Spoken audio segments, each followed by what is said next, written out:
Close the door.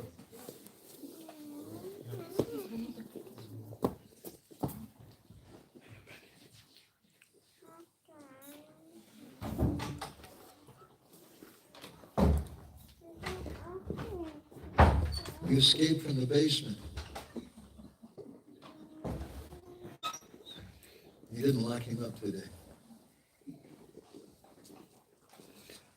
Okay. We have a song to sing.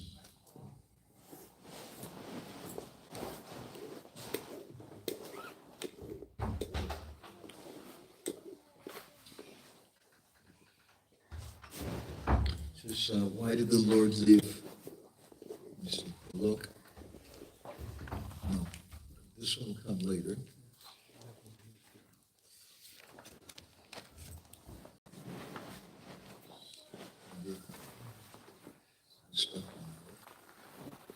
There's the other one. Which one are you looking for? Why did the Lord leave the look? Let's switch it. I sent you this one. Yeah, let's switch it. We'll sing. Last. There it is. This one, yeah. We'll sing this one later. Okay. Today, in this session. Yeah.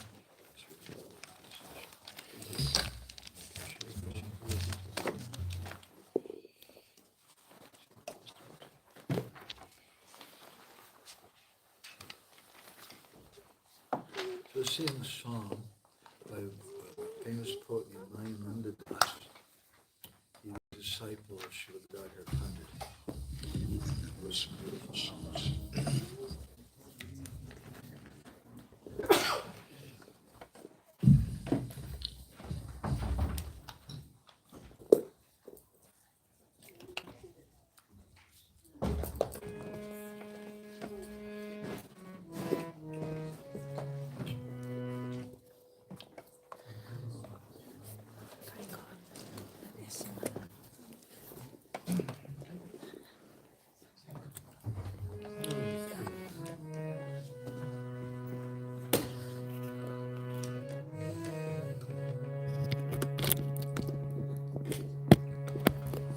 Everyone together, please.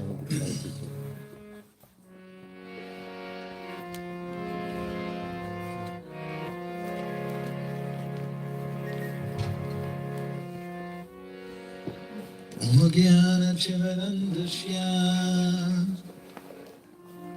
Jnanjana-shalakaya Chakshuramitam yena Tasmai Shri-Gurave Namaha. Namo Vishnu-padaya Krishna-prestaya Bhutale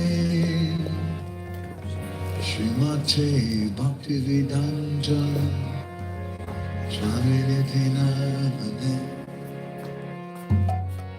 Namaste Saraswati Deve Gauravani Prachadane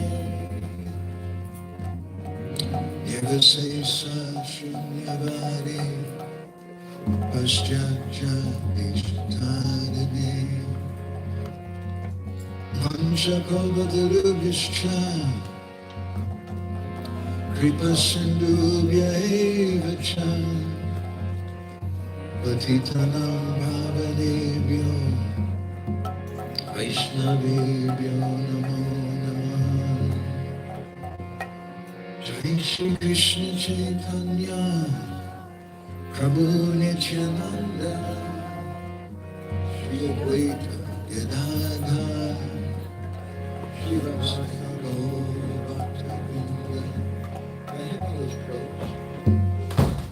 Hare Krishna, Hare Krishna, Krishna Krishna Hare Hare, Hare Rama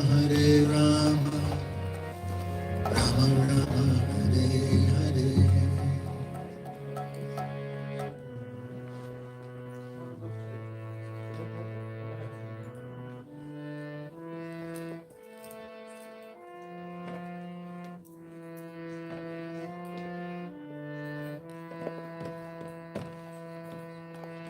Goloka Shariya Prabhu Kina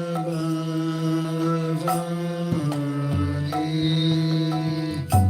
Goloka Shariya Prabhu Kina Bhavani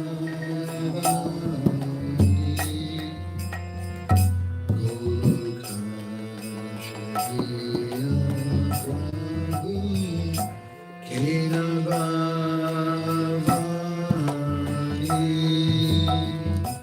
Goloka Shariya Prabhu Kina Bhavani Kalarupa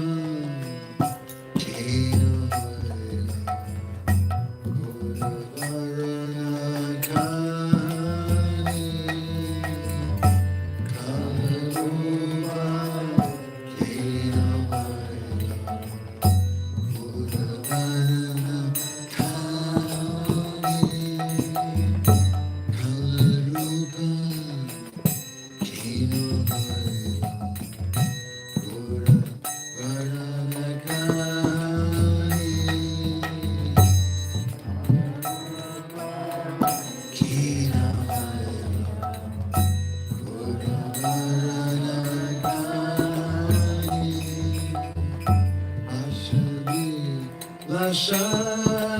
Sanchari Kina Pahum Kande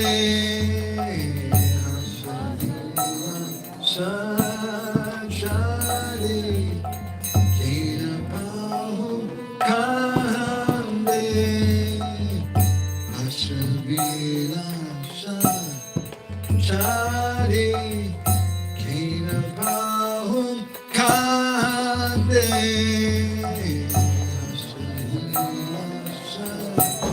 Chari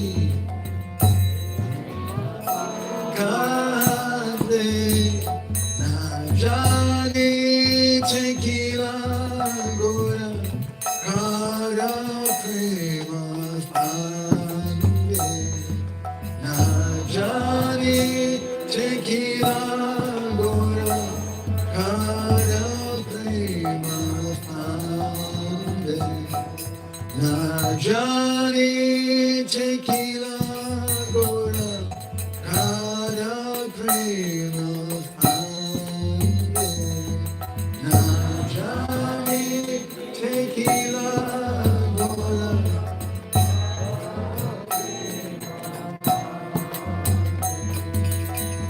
Shani Krishna Krishna Boli Kande Gana Gana Krishna Boli Kande Gana Gana Shani Krishna Krishna Boli Kande Gana Gana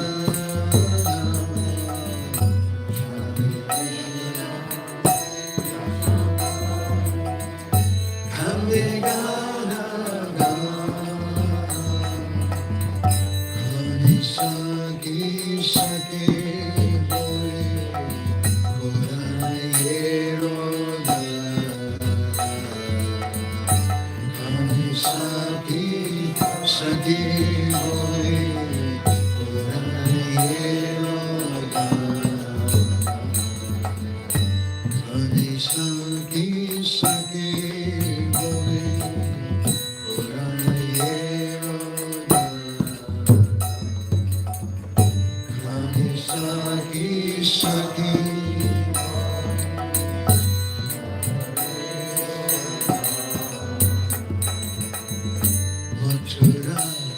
Mathura boli koraye vilapa. Mathura boli koraye vilapa.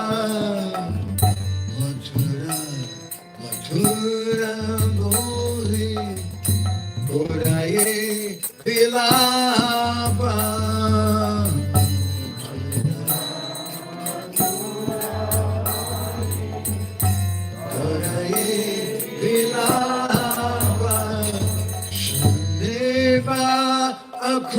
Akraboli kore anutapa.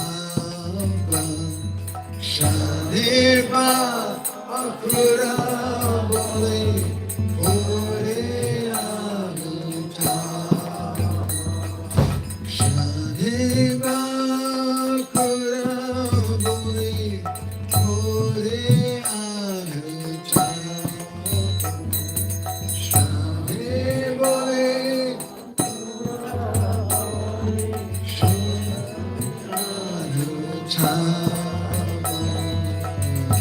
Shani Shani Holy Chiye Chanda Chandana. Shani Shani Holy Chiye Chanda Chandana. Shani Shani Holy Chiye Chanda Chandana.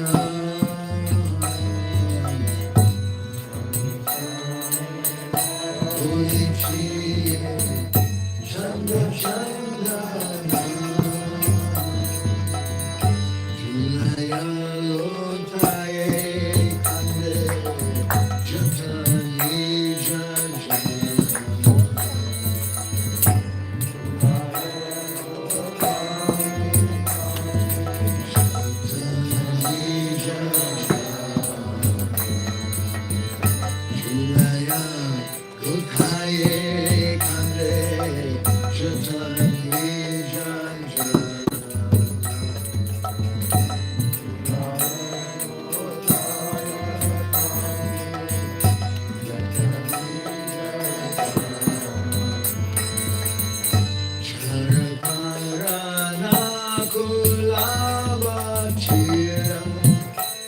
Najaya Kulamba Chirajaya Charaparana Kulamba Chiranajaya.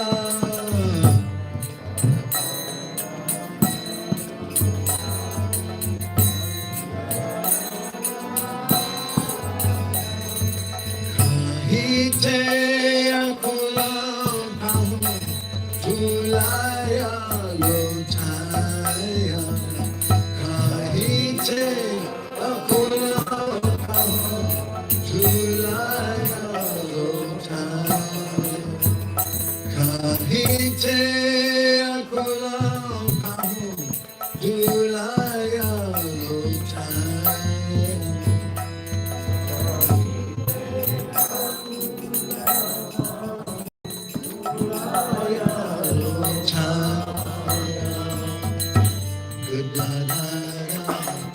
Hande prana nataloya kore.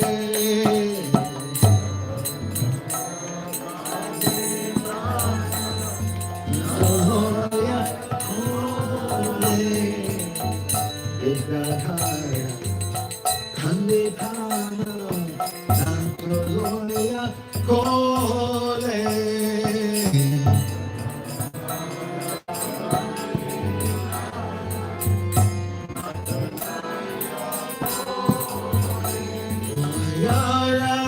Ramananda Kande Pranaya Bekare.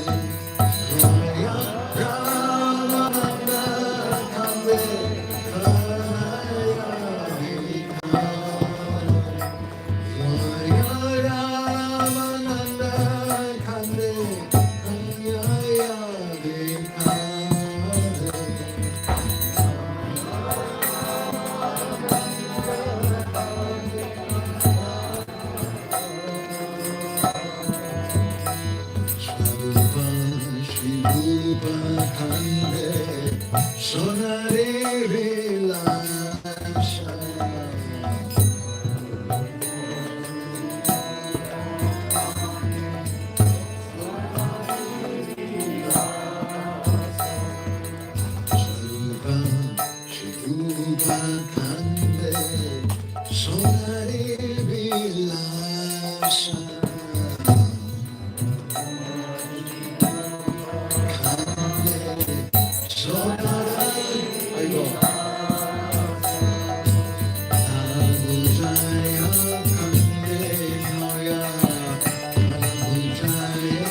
together.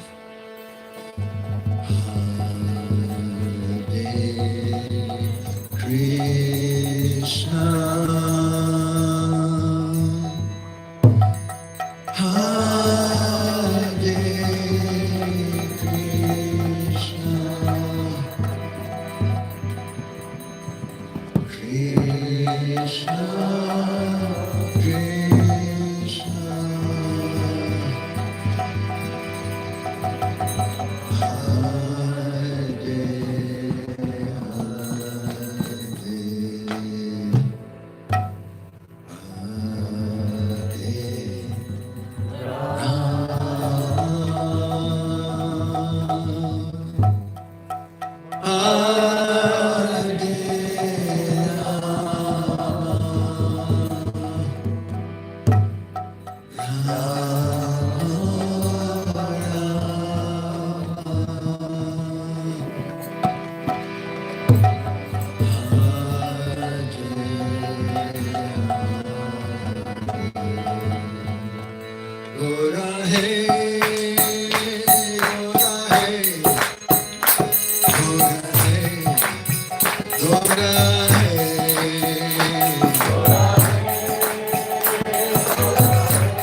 Srila Prabhupada ki, Shri Srila Bhakti Siddhanta Saraswati Thakur Prabhupada ki, Shri Premnatha Nityananda Prabhu ki, Shri Prem Purushottam Sachinandana Gaura Hari ki, Bolo Giriraj Maharaj ki, Gaur Premanande Hari Hari Bol, Samavita Bhakta Vrinda ki, all glories to the assembled devotees.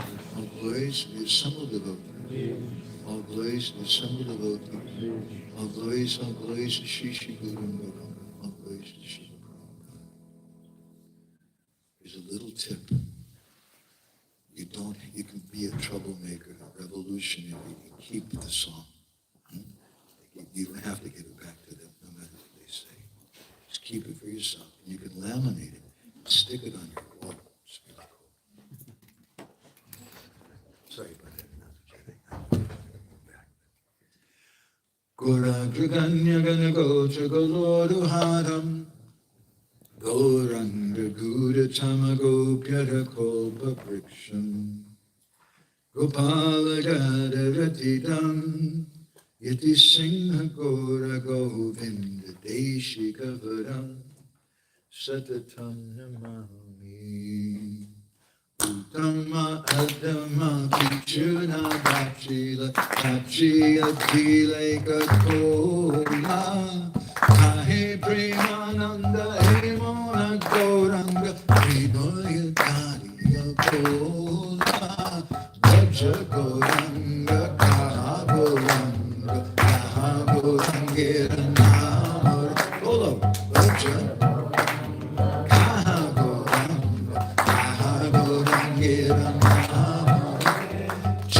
Jana Goranga Bhaje Se Hayamar Kanare Bhaje Se Hayamar Kanare Hare Krishna Krishna Krishna Hare Hare Hare Rama Rama Rama Hare Hare Hare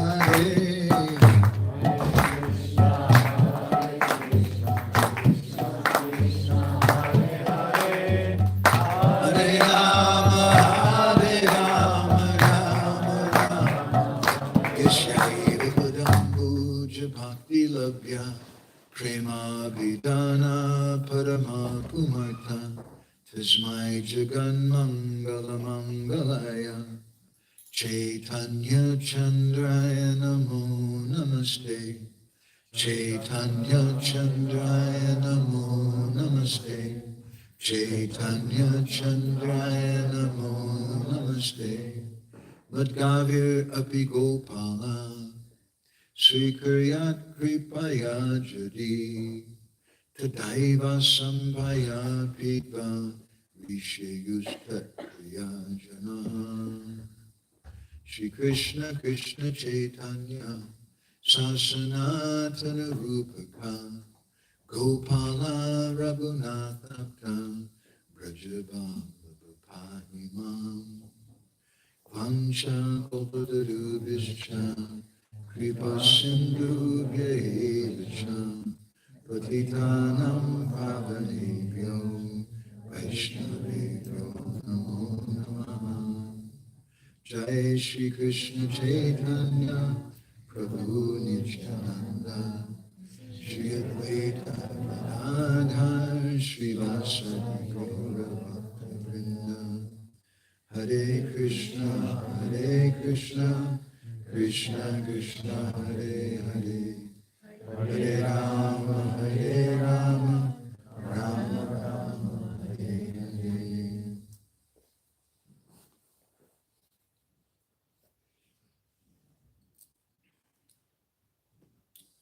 So we'll read something in this song. In this song, the author raises a number of questions, each one of which would be a whole seminar by itself. It's a big subject. Goloka Chadiya, Prabhu Kena Bhavada. Chadiya means to give up. Goloka Chadiya, why did the Lord, Prabhu, leave Goloka Vrindavan? Kala Rupa Kena Haila Gora Varna Kani. Why did he change his dark form into a golden form? Big subject.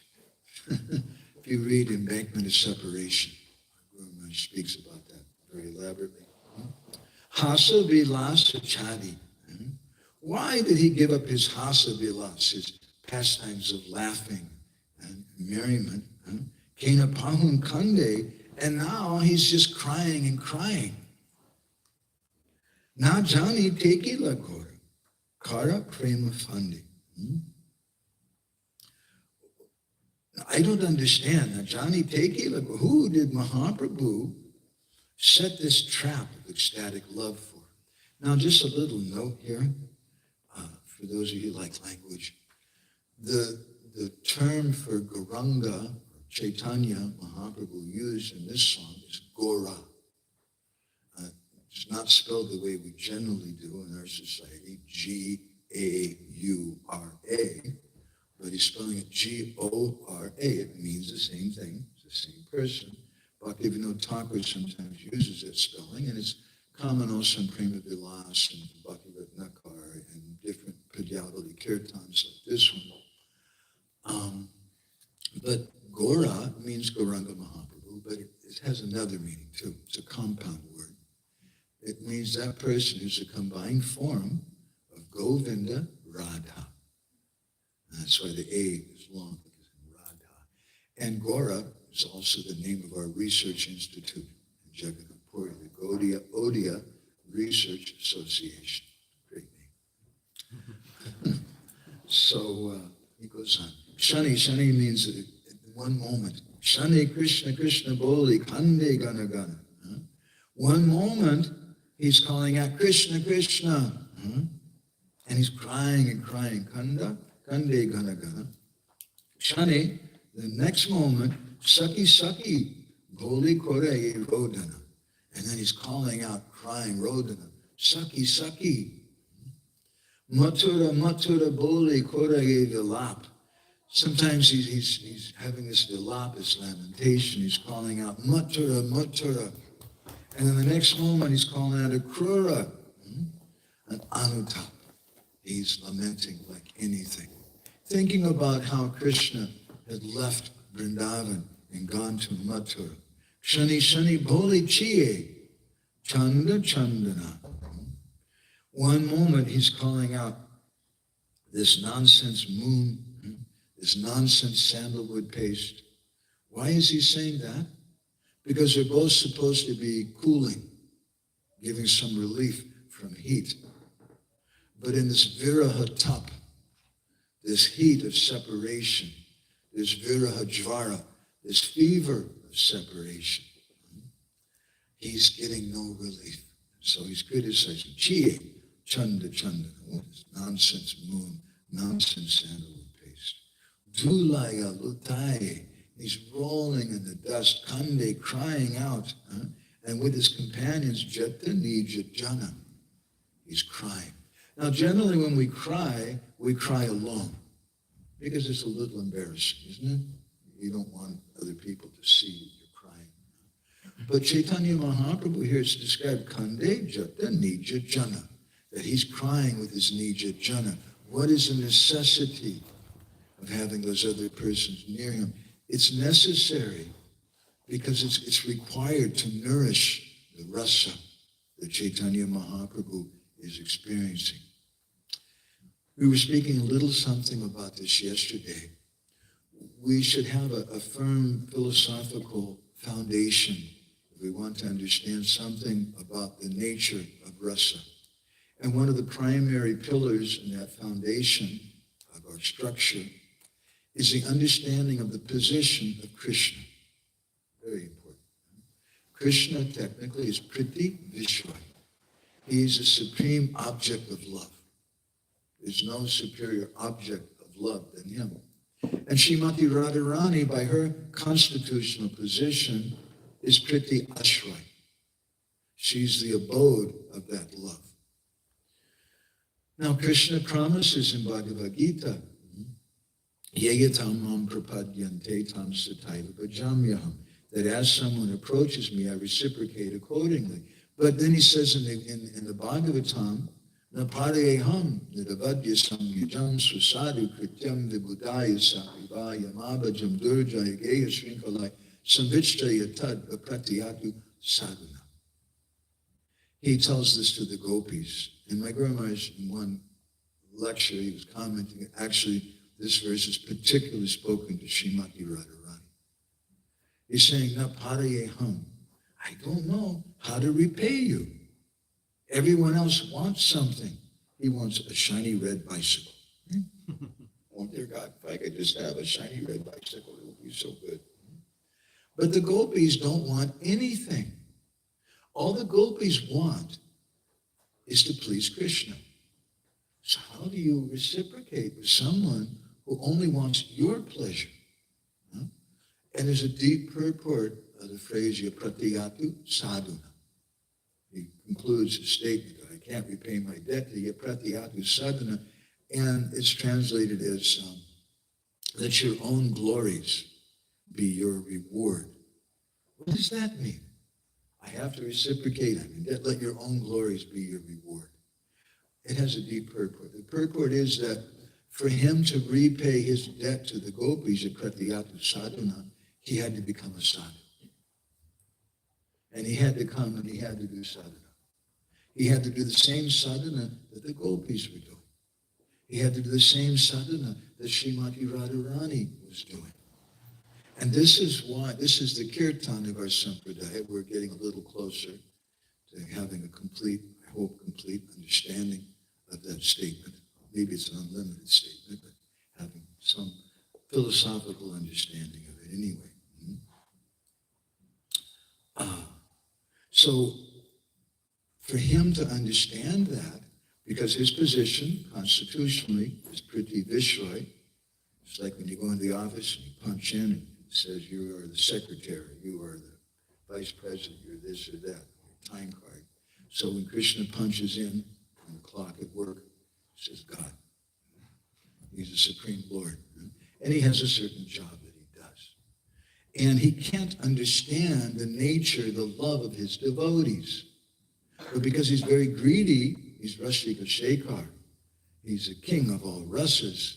He wants very much to taste what the gopis, and in particular Srimati Radharani, are tasting. Krishna by nature is known technically as Asamurdha. Asamurdha. No one is equal to him. No one is greater than him. In his position as Priti Vishwa, as the supreme object of love, as the supreme personality of Godhead. Srimati Radharani, as a feminine aspect of the Lord, also is Asamurdha. No one is equal to her. No one is greater than her in her quality of being the reservoir of love. No one has the love that she has. And no one can exceed her love. And so when Krishna wants to repay his debt to the gopis and he comes, he's confused. That's rather paradoxical. Because he's Sarvagya. He knows everything.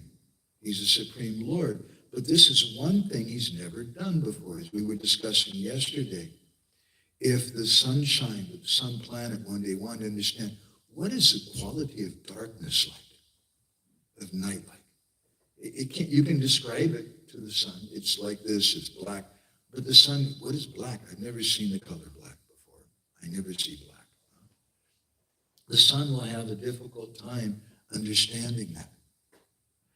To understand bhakti, to get bhakti, as we've been discussing the last few days, a very foundational principle for what we want to talk about today, bhakti stu bhagavad bhakta sangena parijayate, the Brihanaradiya Purana states that the only way you can become a devotee is by the mercy of the devotees. Krishna says, ye me bhakta jana partha, na me bhakta state janam bhaktanam chaye bhakta ste me bhakta tamomataha.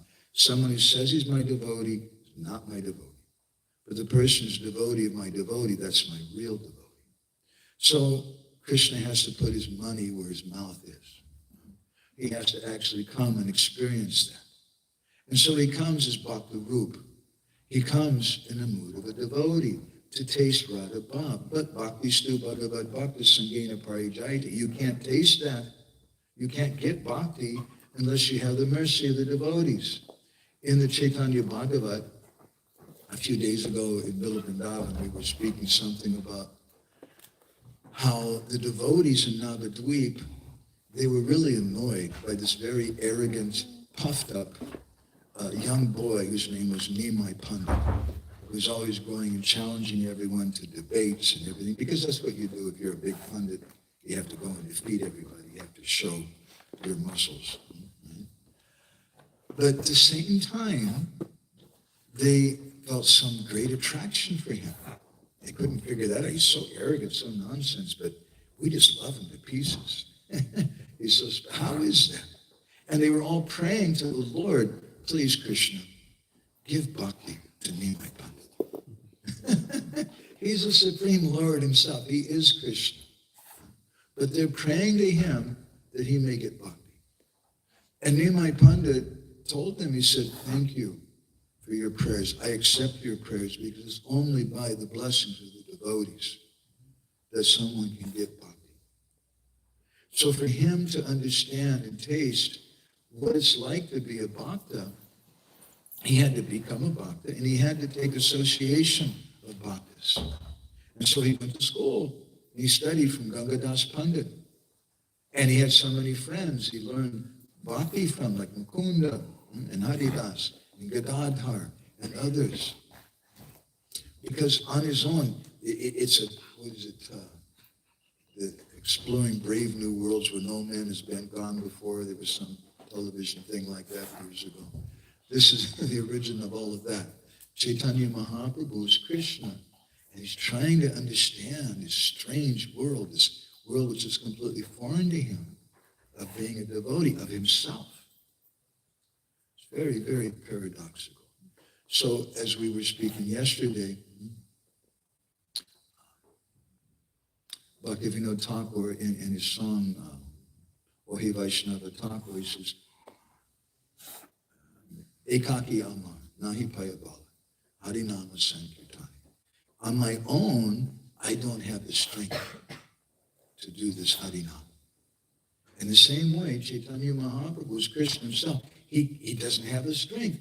The strength in this case means the rasa, the understanding, because he's the object of rasa. And now he has to experience what the abode of rasa does. This is very postgraduate. My Guru Maharaj wanted devotees to understand this. He told me, he said, you should work to help uphold the prestige of Srila Prabhupada's mission. And he told us in Spain in 1994, he said the best way to do that is to have nice Krishna Katha and nice Vaishnava dealings. Hare Krishna Prabhu. Hare Krishna Prabhu. Nice to see you, Prabhu. Please excuse me. Yes, it's on behalf of all the devotees here, Prabhu.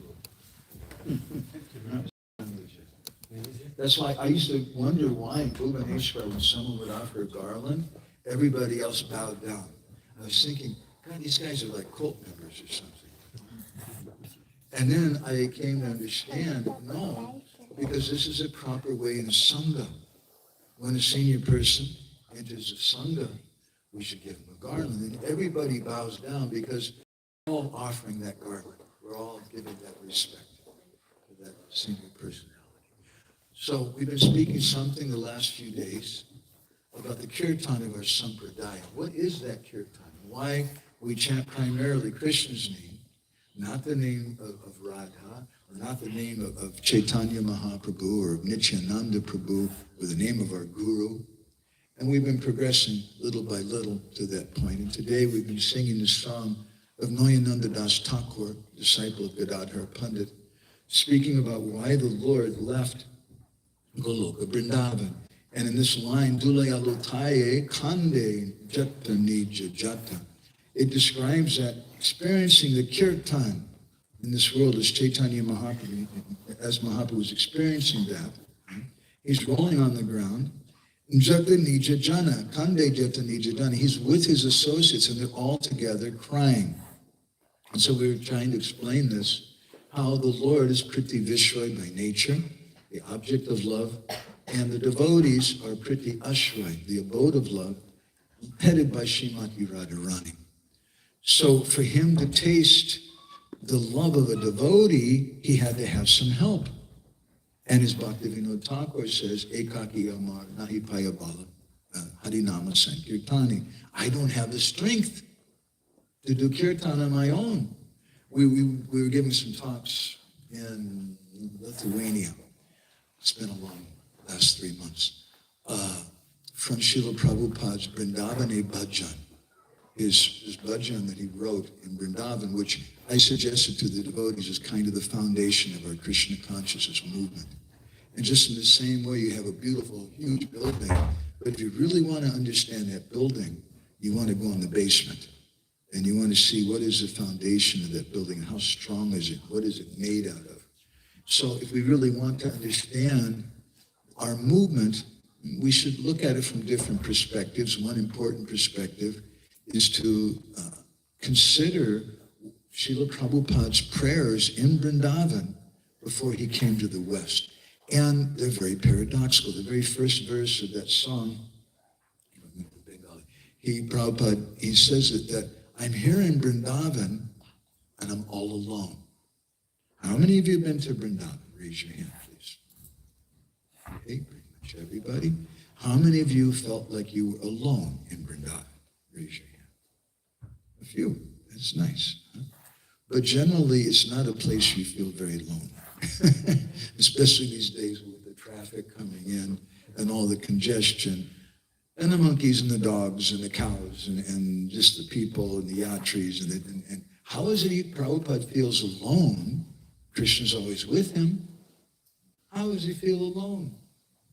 And there's so many deities in Vrindavan.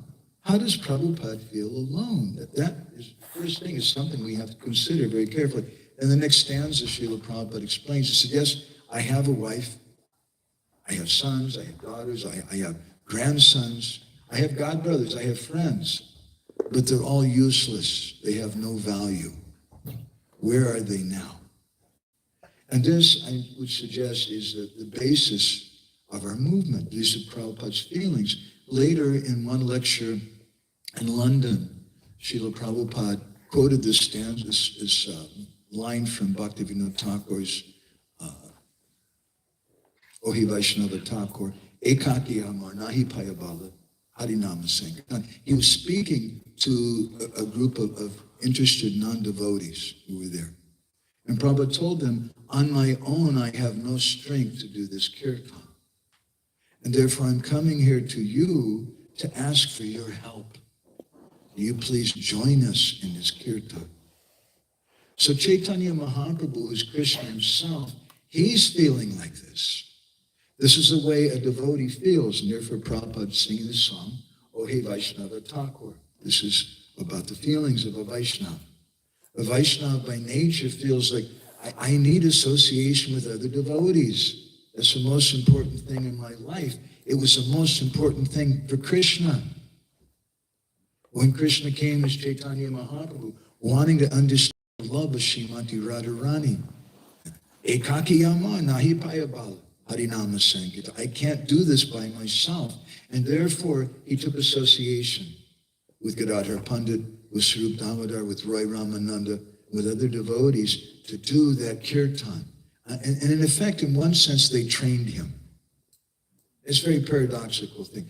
In the first chapter of his Harinam Chintamani, which is a rather basic book, once Srila Prabhupada came into the room of Pradyumna, his disciple, who Prabhupada used to call Panditji, was staying, and Prabhupada saw a Bengali copy of Harinam Chintamani on Pradyumna Prabhu's desk. And Prabhupada said, why are you reading that book? Pradyumna was a little taken aback. He said, Prabhupada, it's a very nice book. It describes all the 10 offenses and like that. Prabhupada said, that's a beginning book. That's a very elementary book. And Prabhupada said, Bhaktivinoda Thakur's best book is Jaiva Dharma and Chaitanya Sikshamrita. Those are Prabhupada's favorite books. So Prabhupada expressed that about Harinam Chintamani. It's a very basic book. And the first chapter is the foundation of that basic book. And what does Bhaktivinoda speak about in the first chapter? How Chaitanya Mahaprabhu came to Jagannath Puri, and there in Jagannath Puri, he acted like a student. And he heard Mukti Tattva, the science of liberation, from the mouth of Sarvabhauma Bhattacharya, and how he heard Nam Tattva from the mouth of Haridas Thakur, how he heard Sadhya Sadhana Tattva, the science about what is the goal and the means to attain it, from Roy Ramananda, and how he heard Rasa Tattva from the mouth of Rupa Goswami. And Bhaktivinoda goes on to explain in a footnote how this is the mood of Sri Chaitanya Mahaprabhu. It's the mood of empowering. Just as a little footnote, I'm contemplating Srila Prabhupada and how he accomplished his amazing movement in such a few years. I came to a personal conclusion that Prabhupada had practiced 4 elements. And I'll explain these to you and see if you agree with me or not. Love, trust, responsibility, and empowerment. Prabhupada many times said this movement is based on love and trust. The symptom of love is that you trust someone, right? You love Govinda, right? And you trust him, but that trust also has to be earned. If Govinda comes to you tomorrow and says, hey, Dad, you trust me, right? And you say, yes. Can I have the keys to the car? That trust, he may say, well, you should have waited until you're at least 12 years old. Or 16 or whatever the legal age is here. That trust has to be earned. What is a symptom of trust? You're given responsibility. We have to earn that trust. Srila Prabhupada, he loved the devotees who came to him, and even those very early devotees like Jamuna and Guru Das and Mukunda and Janaki and others, when they first came, they didn't know anything. But Prabhupada loved them. Prabhupada trusted them. Prabhupada gave them responsibility. He told them, you go to London and preach. It was something that his sannyasi godbrothers couldn't do. It was too difficult for them. And now these are devotees. Don't think that well, Shyamasundar Prabhu had his Bhakti Shastri degree, and I don't think they'd even read Bhagavad Gita yet. And Shyamasundar Prabhu had just gotten out of jail for selling drugs. But Prabhupada loved them. They weren't qualified like Srila Prabhupada's godbrothers. But Prabhupada loved them, Prabhupada trusted them, Prabhupada gave them responsibility, and the result, they were empowered. And this is a very, very important principle in our movement. I remember seeing a bumper sticker in America. America's a very envious place. And the sticker said that old age and treachery will always overcome youth and skill. It's a very envious statement. And unfortunately, there's a lot of people who feel like that in this world. Some years ago, I'm getting a little off track, but I like this point. Gunachuda, our god sister, brought a group of young students that she had in Mayapur, young girls that were about from the ages of like 5 to 12 or something, to Puri for a parikrama. So I was taking them around different places and telling stories and doing what we do. We went to Tota Gopinath temple, had some katha, and as we were walking down the road together with these little girls, afterwards, one of the little girls, about 12 or something, came running up next to me, and she said, Prabhu, when I grow up, I want to be just like you. And I stopped, and I said, no. And she looked a little shocked, maybe a little frightened, almost nervous. Maybe she said the wrong thing or something. I said, no, you should be better than me. Because you're coming from a devotee family, and I'm not. So I expect you should be better than me. And I'll never forget, in my life, the look on her face when I said that. Because we empowered her. And that's the function of this movement. And Sri Chaitanya Mahaprabhu's Mahavadanyaya avatar also had to be empowered. And he took his empowerment from the devotees. And by doing so, he taught us what it means to be a devotee, that we take help from other devotees, that we learn from them, as he learned from Sarvabhauma Bhattacharya, Haridas Thakur, Roy Ramananda, Rupa Goswami, and others. So Mahaprabhu was surrounded by his associates. Charaparana Kula Bhaktira Najai. Charaparana, although the gopis have been burned to ashes, still they don't die. What is the meaning of that? We were just reading in the previous line, a few lines ago, Mathura Mathura Boli Kore Vilap, that Mahaprabhu was crying out, Mathura Mathura, crying, and Shani sometimes, Ba Akrura Boli Kore Anutap, he's lamenting, Akrura, Akrura. He's thinking about the gopis taking Krishna, Akrura taking Krishna away from the gopis. We do some seminar about this subject too, about Krishna leaving Vrindavan. We suggest at least 4 different answers that we know about how Krishna doesn't leave Vrindavan. And we suggest that this subject matter of Krishna leaving Vrindavan, going to Mathura and going to Dwarka, and apparently, from Tattva Vichar, from the consideration of the text itself, apparently Krishna never returned. Now, our Goswamis have explained in different purports that Krishna did return to Vrindavan, and there's some evidence in an indirect way in the Bhagavatam and direct way in the Padma Purana and some other literatures. But I would suggest it's the greatest mystery of the Bhagavatam. The Brijbasis are supposed to be the persons that Krishna loves more than anyone. And he leaves them.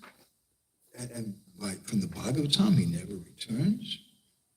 No one could understand that until Chaitanya Mahaprabhu came. And the 6 Goswamis. And Rupa Goswami wrote Lalita Madhav.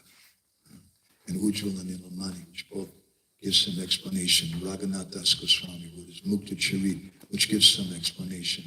And Sanatana Goswami wrote his Brihad Bhagavatamrita, which gives some explanation. It was a great, great mystery.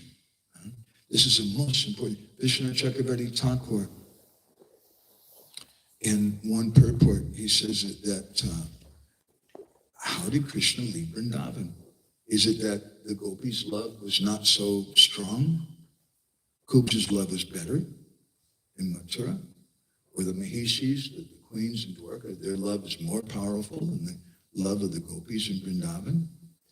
And Rupa Goswami says, no, their love is greater, the gopis' love is greater. And then the question comes, well, then why did they leave them? And Vishwanath gives a beautiful explanation. He says that just as a goldsmith wants to show the value of gold, and so what does he do? He can hold it up to you, but you don't know. Maybe it's made out of plastic, or maybe it has some other elements in it or something. So he heats it. He melts the gold. And when the gold is melted, then you can ascertain the purity of the gold. And so in a similar way, to show the world the love of the gopis, Krishna melted their hearts, and he applied the heat of Vipralamba Agni, the fire of separation, to their hearts. And then in this way, everyone could understand and see the glory of the gopis' love for Krishna. So this is why Nayananda Das is singing, that Mahaprabhu is saying, Mathura Mathura Bodhi Kori Adilap Shani Ba Akrura Bodhi Kori Antam. He's calling out Mathura Mathura, calling out Krura and crying. And then he's speaking about the gopis, Charaparana Kula Bhattira Najai, how they've been burned to ashes. But still, they don't give up their lives. And Chaitanya Mahaprabhu is speaking this. And then, full of distress, Kahite Akula Pahum, Dulaya Lota, he starts rolling on the ground and crying and crying. And then Nayananda mentions his guru, Gadadhar Pandit. Gadadhar Kande Prananata Loya Kole. He says that Gadadhar Pandit then is crying when he sees that Mahaprabhu is crying. Prananata Loya Kole. And then he embraces the master of his life, Sri Chaitanya Mahaprabhu. Roy Ramananda Kande. Roy Ramananda is crying. Pranaya Vikali.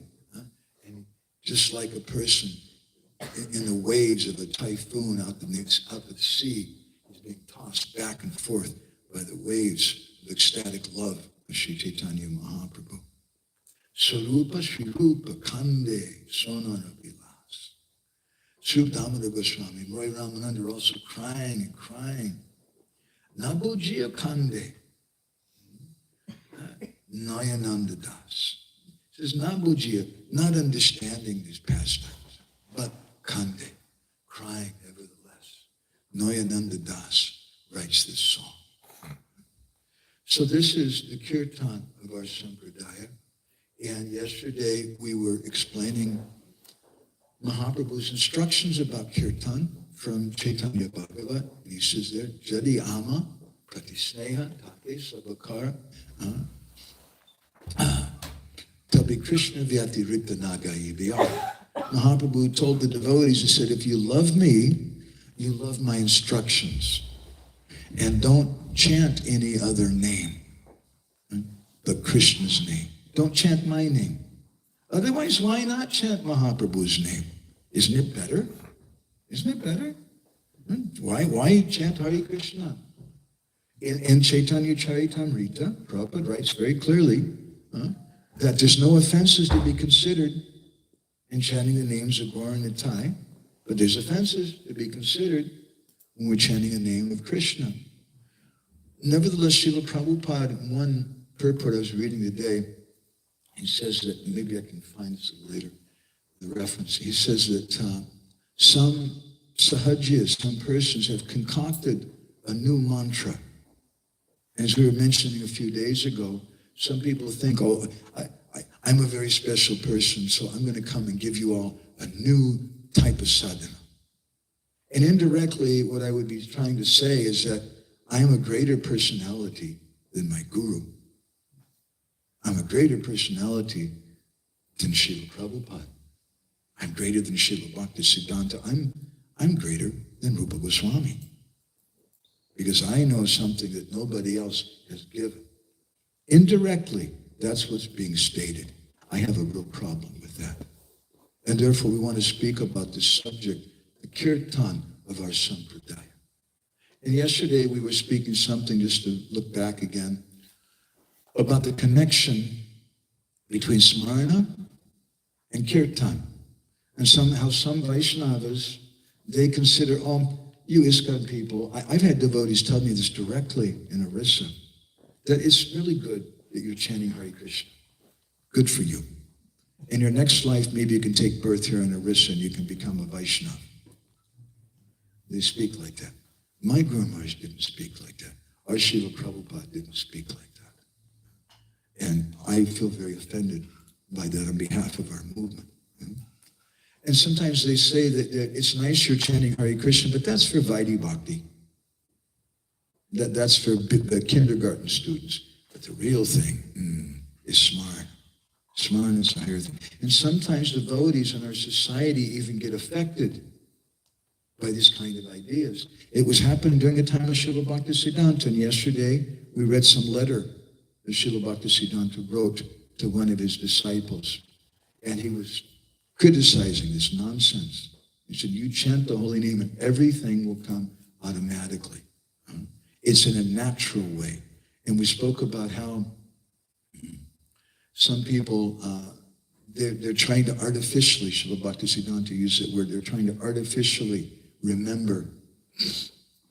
But it's just a kind of illusion, a kind of imagination. And therefore, Bhaktivinoda Thakur in Harinam Chintamani, he states that Name Prasvatito Hai Rupaguna Karma, that the holy name will naturally develop to the point where you see Krishna's form, you understand Krishna's qualities, and you see Krishna's pastimes. What Srila Prabhupada gave us is perfect. It's perfect. It's perfect for us. It's perfectly high. Everything is there. We should have faith in it and not give it up for some phantasmagoria, some pie in the sky. Someone tells you, oh, you've been chanting for 10 years and you still haven't seen Krishna. You still don't have ecstatic symptoms. Come with me. You should do Smarana. And we spoke in depth about this Smarana and how Smarana means Marana. How remembrance means death. That you can only remember Krishna when you're dead materially. Otherwise, that wicked mind, it's always going. I know some persons who have been married for 6 times. 6 times they were married. I know one devotee who was married, I think 7 times now. 6 times you're married. And still you're looking at young girls and thinking, 6 times it didn't work, but maybe this one will be different. We have that hope. And we're always in this material world is a place of hope. It's a place of false hopes, though. It's better to live in reality, because reality, no matter how depressing it is always preferable to illusion, no matter how cheerful the illusion is. And so people in this world, they're thinking, maybe this one will be different. Maybe this guy will be a good guy. Maybe this girl will be a good girl. Maybe this opportunity for pleasure and happiness will be satisfying where it wasn't before. Well, we have to become hopeless. There's no hope. And the Dukkalayama Sasvatam, it has a stamp on it. This material world, place of misery and suffering. That's what you're going to find here. If we associate with devotees, as we've been speaking, and from the Sapata Tantra, Hari Lila, Satochara Pareshi Satatam Tvaya Karya Pritistava Hare Yata Bhakti Nashati. If we associate with devotees for the purpose of hearing and chanting, we can develop love for them. And that love is not false. That love is real. I once gave a talk in Ukraine, in Odessa, some years ago, before the war. And I was speaking from Srila Prabhupada and different things, how we should learn to love the devotees. And one brahmachari friend was sitting in the front. And when I finished, his hand shot up and he looked a little bit stern. And he said, Prabhuji, there's no such thing as love in this material world. And Prabhupada says that. There's one letter. Prabhupada uses those exact words. And I told him, and I said, that's a fact. I said, but we don't want to live in the material world. We want to live in the spiritual world. And therefore, in one lecture in 1968 in Los Angeles, Srila Prabhupada said that just as we love Krishna, we should learn to love the devotees. But how do we love them? We love them for Krishna Kirtan, for Krishna Katha, because ekaki amanahi payabala harinama sankirtan. On my own, I don't have the strength to do this kirtan. So Chaitanya Mahaprabhu instructed the devotees, don't chant my name. Chant Krishna's name. Jari ama prati sneha taki sabakar. If you love me, you love my instructions. If we love Srila Prabhupada, it's not just, Prabhupada, I love you, and you gave me Govinda's restaurant, and you gave me so many important things. But what am I going to do with it? How are you going to live your life? And how am I going to remember what Srila Prabhupada gave and what Prabhupada wanted? That's a real sign of our love. And I don't know the year. Srila Prabhupada wrote one Vyas Puja offering to Srila Bhaktisiddhanta, and he spoke to his godbrothers, and he said, Mahotsava Falafali Nahi, Falafali Mahotsava Nahi. He said that just having some fruits and flowers, that's not a Vyas Puja festival. But remembering instructions of Gurudev and coming together and discussing amongst ourselves how we're going to fulfill those instructions. That's the real Vyas Puja. So Chaitanya Mahaprabhu was saying, if you love me, you love my instructions. Don't chant my name. Chant the name of Krishna. Now, why is he saying that? Sometimes devotees, they think that chanting the name of Radharani is better. And indeed, in the Gaur Govinda Smarana Archana Paditi, it's stated that Vina Radha Prasadena Krishna Prapta Najayate. That without Radharani, you can't get Krishna. The first day, we spoke, I'm trying to look back a little bit to try to connect everything today. The first day, we spoke a little bit about how Srila Bhaktisiddhanta said that Krishna Kirtan, if you only have Krishna Kirtan, it's not sufficient. Just like having Krishna by himself, it's not appropriate. Radharani should always be there.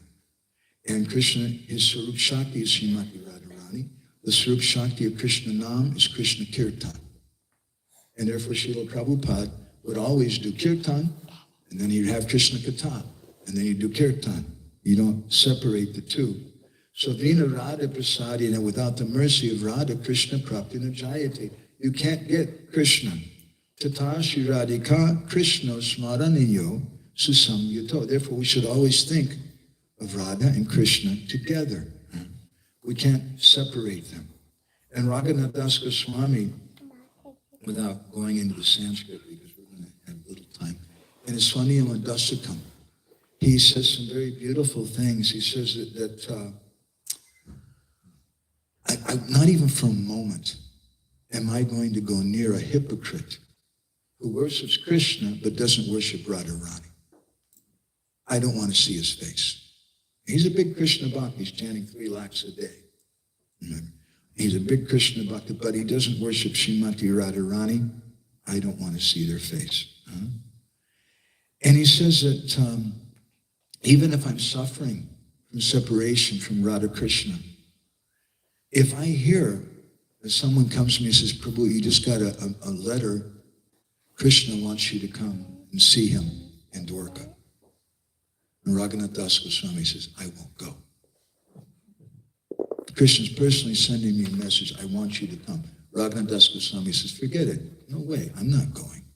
He said, but if I hear that maybe out of some madness, or for whatever reason, Radharani has gone to Dwarka, with no invitation, I'm running there. Because this is the nature of our line. We're more attached to Srimati Radharani than to Krishna. I heard a story that on one occasion, some disciples of Srila Bhaktisiddhanta went to their Guru Maharaj at Radhakund and said, Gurudev, such and such disciple of yours, he's become really advanced. He stopped chanting Hare Krishna. And now he's just chanting Radhe, Radhe, Radhe, Radhe, and he's crying. And he's become a very advanced devotee. Isn't that what we want? And Srila Bhaktisiddhanta said, wow, that's very special. Do you know what will happen if you chant the two syllables, Radha? And he quoted some verses. Ra Shabdam Krivate Trasto Dadami Bhaktam Uttamam. If you just chant the first syllable, Ra, then you get the topmost bhakti. Krishna says this in Brahma-vivarta Purana. Then Da Shabdam Krivata Paschad-yami Shravana Lobhata. And then when he hears the second syllable, Da, Krishna personally comes there. That's pretty good, isn't it? But Srila Bhaktisiddhanta said, we have a better program. What is a better program? We chant the name Krishna, and someone else comes. Radharani comes. So try to understand the kirtan of our Sampradaya. Don't think of it just in terms of what can I get out of this? What's going to be best for me? Every person who does sadhana, they're doing it to achieve a sadhya, a goal. They have some, it's kind of like a business. Okay, I'm going to do this thing and I get this thing in return. And every sadhak practicing sadhana is doing in that way. But think about the sadhana of Sarup Damodar and Roy Ramananda, who are being glorified in the song by Nayananda Das. What did they want? Yapratiyatu sadhana. They didn't want anything for themselves. Sometimes, just as a little footnote, literature's been my life. My mother was a librarian. And I'm working with a research institute now in Pori. And literature's always been very close to my heart. And I've heard some of my friends who like literature express some doubt that how is it that books like, I'm afraid to even say the name of the books. I may get censored and get in trouble, but books like Govinda Lilamrita. We did it. Nobody said anything. Okay. Krishna Bhavanamrita. Or Lalita Mata, Vidagda Mata, Ujjal Nilamani. They're illegal books. Okay. All right, I got it. Illegal books, too high for me. I can't go there. Okay. But I'm supposed to read this book, Chaitanya Charitamrita. Right? We should all read that.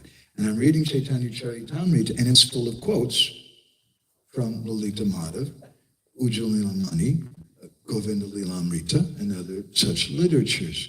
And don't we become a little confused in it? It seems a little unjust. How you're saying one thing, but there's another thing being practiced. But we don't understand is what I like to call the Gora Gambhira Bhajan Pranali. The Gambhira Bhajan Pranali. What is the system of bhajan in the Gambhira? Roy Ramananda and Sri Damodar, they were singing songs of Vidyapati and Chandidas, Jayadev. One friend of mine a year ago came to me and he's telling me he wants to translate some songs of Vidyapati, a book. And I said, well, that's nice. I'm not sure who it's going to be for. And I'm not trying to speak in a fanatical, heavy kind of way. You shouldn't read that book. But really, who is that book meant for? If you study the songs of Vidyapati, I've stuck my nose in there a little bit. Those songs are very difficult to understand because those songs express the mood, the feelings and emotions of Srimati Radharani. Those songs were sung to please her. And that's what Swarup Damodar and Roy Ramananda are doing. When Krishna came as Chaitanya Mahaprabhu with the biggest mission, the mission impossible, to taste the love of Srimati Radharani, his greatest devotee, he couldn't do it. Ekaki alma nahi paya bala. Harinama saying he didn't have the strength to do it. He didn't have the rasa to do it because how do I worship myself? I don't know. And what is Radharani's mood like? There's a book, a wonderful book, Narottam Vilas by Narahari Chakravarti Thakur. It's been translated in ISKCON. But in the Bengali, there's a few different editions. But in one edition, there's a Narahari Ir. There's an appendix given by one of the disciples of Narahari Chakravarti, which speaks something about the life of Narahari. And wow, it's really amazing because it's important for us. We want to know something about the author. What is his mood? What is his qualification? Is he bona fide? What are his feelings and things? And he tells a story in there, which I'll briefly recount to you, that Narahari, he was a grand disciple of Vishwanath Chakravarti Thakur. He never got to meet him, but he was always hearing about him. I really related to that right away. Because when I joined ISKCON in 1982, just a few years after Srila Prabhupada left, in Los Angeles, they used to take us to Cheviot Hills Park in Venice Beach, and this is where Prabhupada walked, and here's Prabhupada's rooms, there's Prabhupada's books, and Prabhupada's bed, and they'd have these Prabhupada nights in here. And I'm thinking, man, I could have been here. I just missed out. So Narahari Chakravarti was feeling something like that. And he was in the temple of Govindaji one day, and the devotees were speaking to him about the glories of Vishwanath Chakravarti Thakur and other exalted devotees, associates of Mahaprabhu. And Narahari lost it. He just started crying and crying, and he fell down on the ground, weeping, and he started rolling. For those who've been to Vrindavan, he rolled all the way from the temple of Govindaji to the temple of Gopishwar Mahadev, which I don't know, what is that? 2 kilometers or something. It's a bit of a distance. He rolled on the ground all the way there and was crying and crying. And what am I doing? My life is useless. I haven't gotten to meet Vishwanath Chakravarti Thakur, the devotee. And he fell unconscious. And at that time, he saw his Gurudev, Vishwanath Chakravarti, who appeared to him and took him by the hand and said, hey, Narahari, come here. Look who's here. And he pointed out, there's Vishwanath Chakravarti Thakur. And he said, look over there.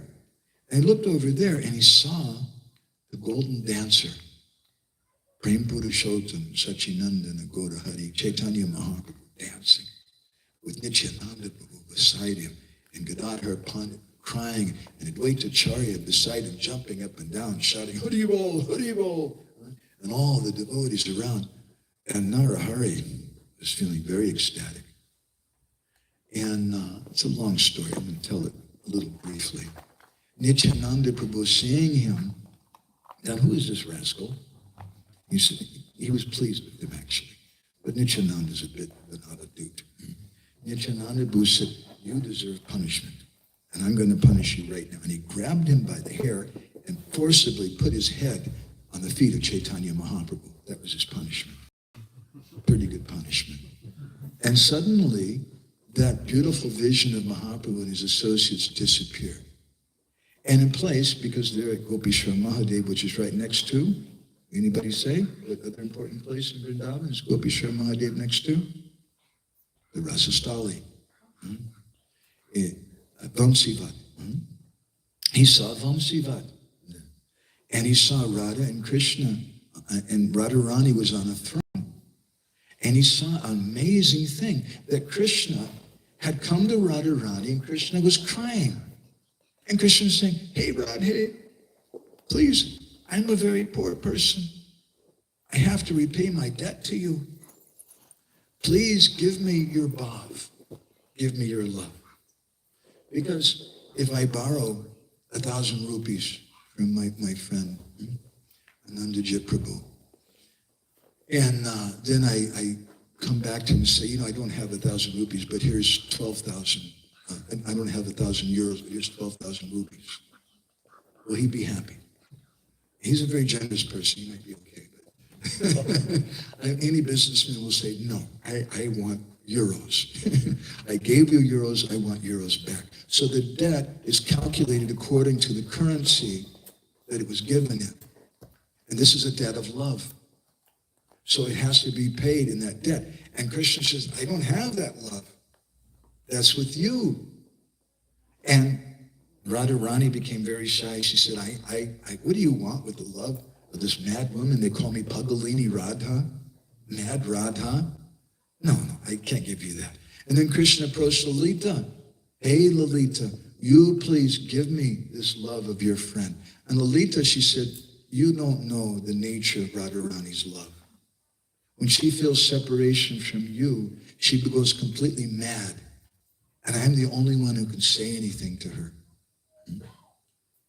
So you have to work this out between the two of you, she says. And so Krishna was begging Radharani, please give me your love.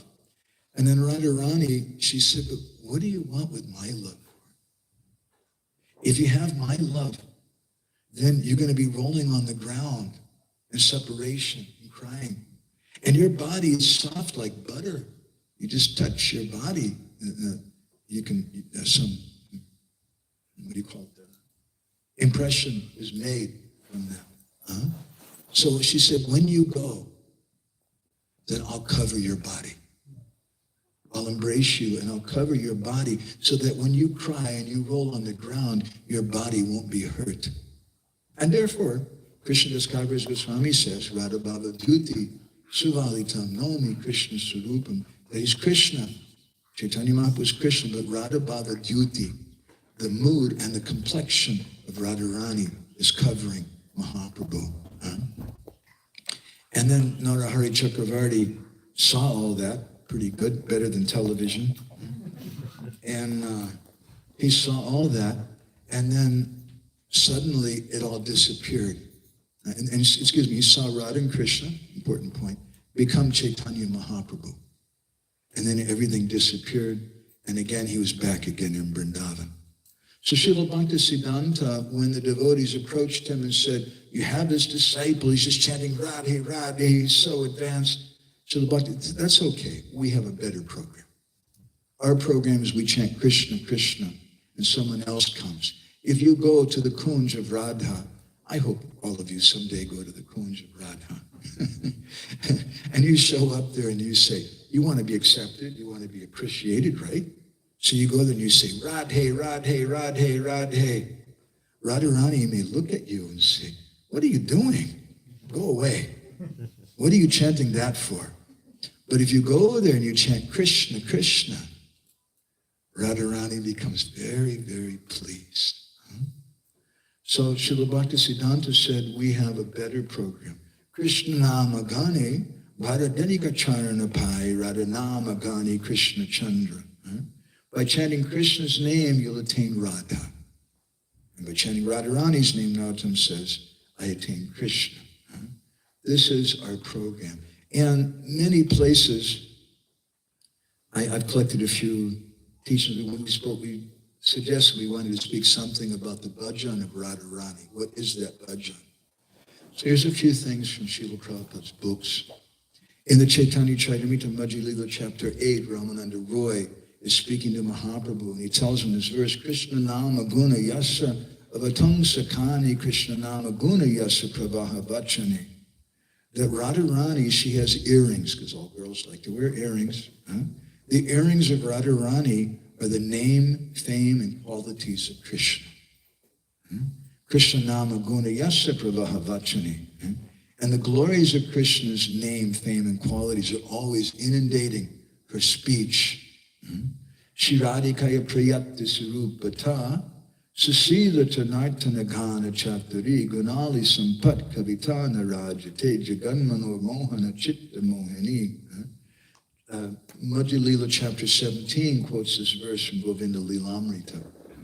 The female parrot is speaking. The parrot says, Radharani's affection, her exquisite beauty and good behavior, her artistic dancing and chanting, and her poetic compositions are all so attractive that they attract the mind of Krishna, who attracts the mind of everyone in the universe. So Krishna wanted to repay his debt to the gopis, but he didn't have the wealth. Now, if I owe my debt to Anandajit Prabhu, €1,000 or whatever it is, and he comes and says, give me the money, I don't have the money, then the first thing he says, hey, go get a job, right? But then I go and everybody says, you're a useless Hare Krishna. Why would we want to hire you? You're no good person. I can't get a job. So then the next thing is maybe I'll go on the street and I'll beg. Please, I have to repay this guy. He's going to break my kneecaps. He's going to do something very bad. I have to repay this debt. But nobody will give me any money. They say, oh, go get a job. I know I tried. So if you beg, you try to borrow, none of those things work. There's only one thing left. You have to steal. And Rupa Goswami in his Dvitiya Chaitanashtakam, he says that Sanskrit slipped my mind, that Krishna entered into the heart of Radha and he stole her bhav. That's the only way that he could repay her. He has to come, Yapratiyatu sadhana, as a devotee, as a sadhu, doing the same sadhana, experiencing the same feelings that she does. But it's a whole new world for him. He's used to being God. He's not used to being a devotee. And so he had to go to school. He had to have some teachers. So that Gambhira is the school. It's also compared to a stage sometimes. And just as a stage, separating the stage from the audience, there's a curtain. And outside that curtain of the Gambhira is what? Is Tota Gopinath. And you have Gadadhar Pandit, who's speaking Srimad Bhagavatam to Chaitanya Mahaprabhu. Mahaprabhu's going there regularly. Gadadhar Pandit, in effect, is teaching Mahaprabhu how to taste Radha Bhav, what kind of emotions it is. In the Bhagavad, in his favorite chapters, they were reciting again and again with Dhruva Charit and Prahlad Charit, not 10th canto, but Dhruva Charit. And why? Srila Bhaktisiddhanta explained, because Radharani likes to hear about people who have a similar difficult situation as her. And Dhruva Maharaj has problems. And Prahlad Maharaj has problems attaining the Lord. And so in the mood of Radha, Mahaprabhu relishes that. And that's the internal reason. The external reason, he says, is to teach us the Pratishloki, Pratyakshi. Every verse of Srimad Bhagavatam is important. And you don't just jump to the 10th canto, but it's all important. So when he wanted to taste the mood of Radha, he required someone to teach him that. So Radharani herself came as Gadadhar Pandit. But still, if we're going to do a drama, and I'm going to play Anandajit in the drama, right? And I go to him and I say, Anandajit Prabhu, please tell me your inner bhav, your inner mood. And he may say, out of his humility, he has a lot of bhav, but he may say, I don't have any. So if I want to understand his inner bhav, I can't go to him. Krishna couldn't go to Radharani. She's very humble. So you have to go to someone who's very close to you, to that person. Because sometimes a very close friend knows you better than you know yourself. So Chaitanya Mahaprabhu went to Sri Damodar and Roy Ramananda, who are Lalita and Vishaka. And this is a Gambhira Bhajan Pranali. Everyone else is doing bhajan for their own benefit, but not Sri Damodar and Roy Ramananda. And in the Kirtana of our Sampradaya, the devotees are not doing it for their benefit. They're doing it because they want to give their ashirvad, their blessing, to Krishna. We know you want to taste Radharani's mood, so we want to bless you. We want to try to help you with that. So everyone is doing that kirtan. And Sri Damodar Goswami and Roy Ramananda Lalita and Vishaka, they're reciting songs of Chandidas, Vidyapati, Jayadev, Bilamangala Thakur, which all speak about the mood of Srimati Radharani, to help Krishna, who's Chaitanya Mahaprabhu, to know how to taste the mood of Radharani. So many things. I want to speak something more about the mood of Radharani and her bhajan. In Krishna book, chapter 30, I'll read you what Prabhupada writes.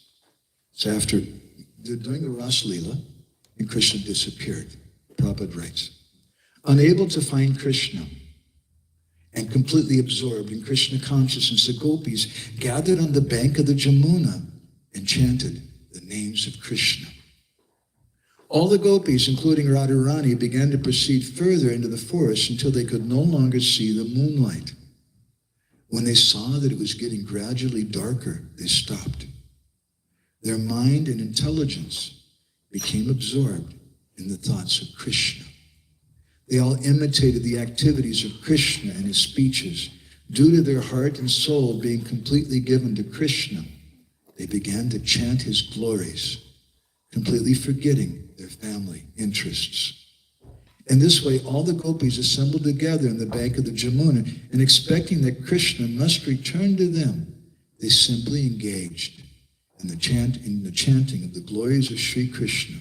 Hare Krishna, Krishna Krishna, Hare Hare, Hare Rama, Rama Rama, Hare Hare. I'll read you a few other things. It's so nice what Prabhupada says about Radharani's bhajan. This is from Teachings of Lord Chaitanya, chapter 31. One sentence. Radharani's sense of hearing is eternally fixed on Krishna's name and fame. And this is from Nectar Devotion, chapter 30. When Srimati Radharani first saw Krishna, she suddenly became conscious of all transcendental happiness, and the functions of her different limbs were stunned. When Lalita, her constant companion, whispered into her ear the holy name of Krishna, Radharani immediately opened her eyes wide. This is an instance of alertness caused by hearing the sound of Krishna's name. Another statement from Nectar Devotion, chapter 29. One day, Srimati Radharani was churning yogurt for Krishna. At that time, the jeweled bangles on her hands were circling around, and she was also chanting the holy name of Krishna. All of a sudden, she thought, I'm chanting the holy name of Krishna, and my superiors, my mother-in-law, my sister-in-law may hear me. By this thought, Radharani became over-anxious. This is an instance of feeling guilty because of devotion to Krishna.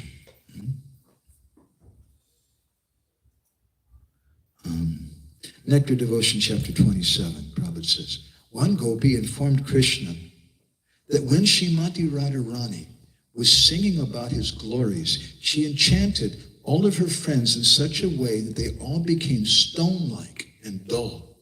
At the same time, the nearby stones began to melt away in ecstatic love. This is the Kirtana of Srimati Radharani. But when you speak about someone's bhajan, someone's feelings, at what point in their life are you speaking about it?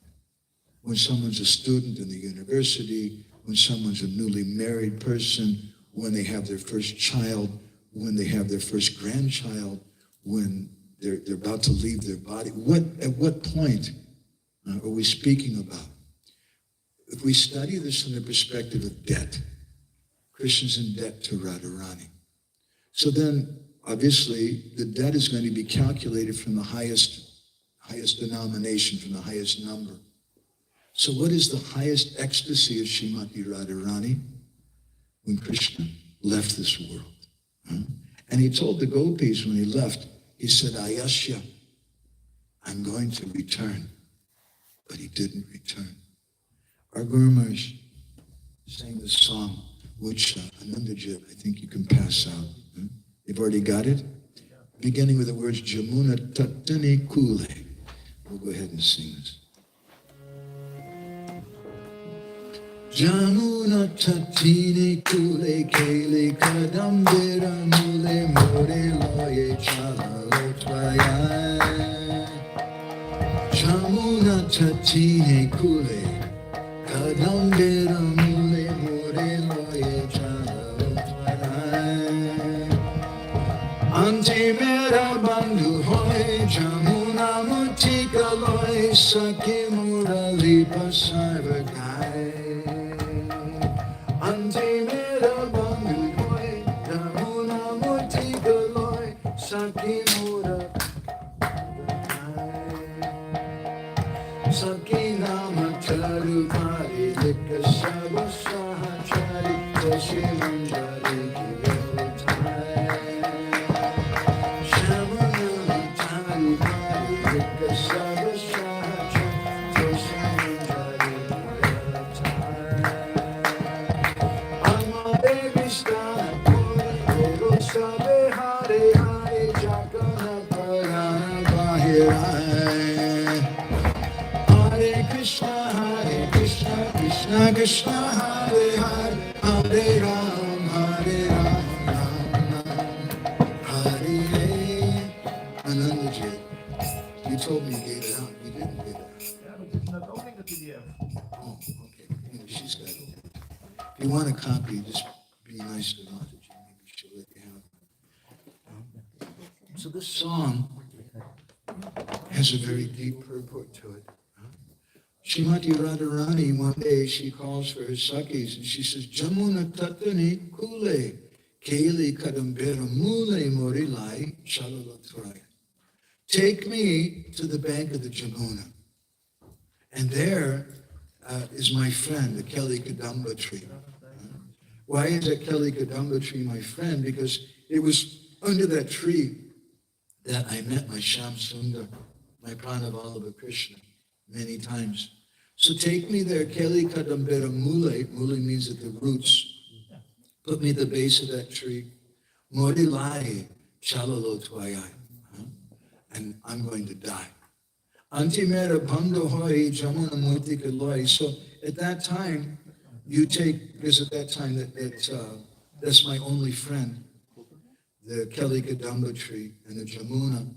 You take some of the mud, that blackish mud from the Jamuna, and smear it all over my body.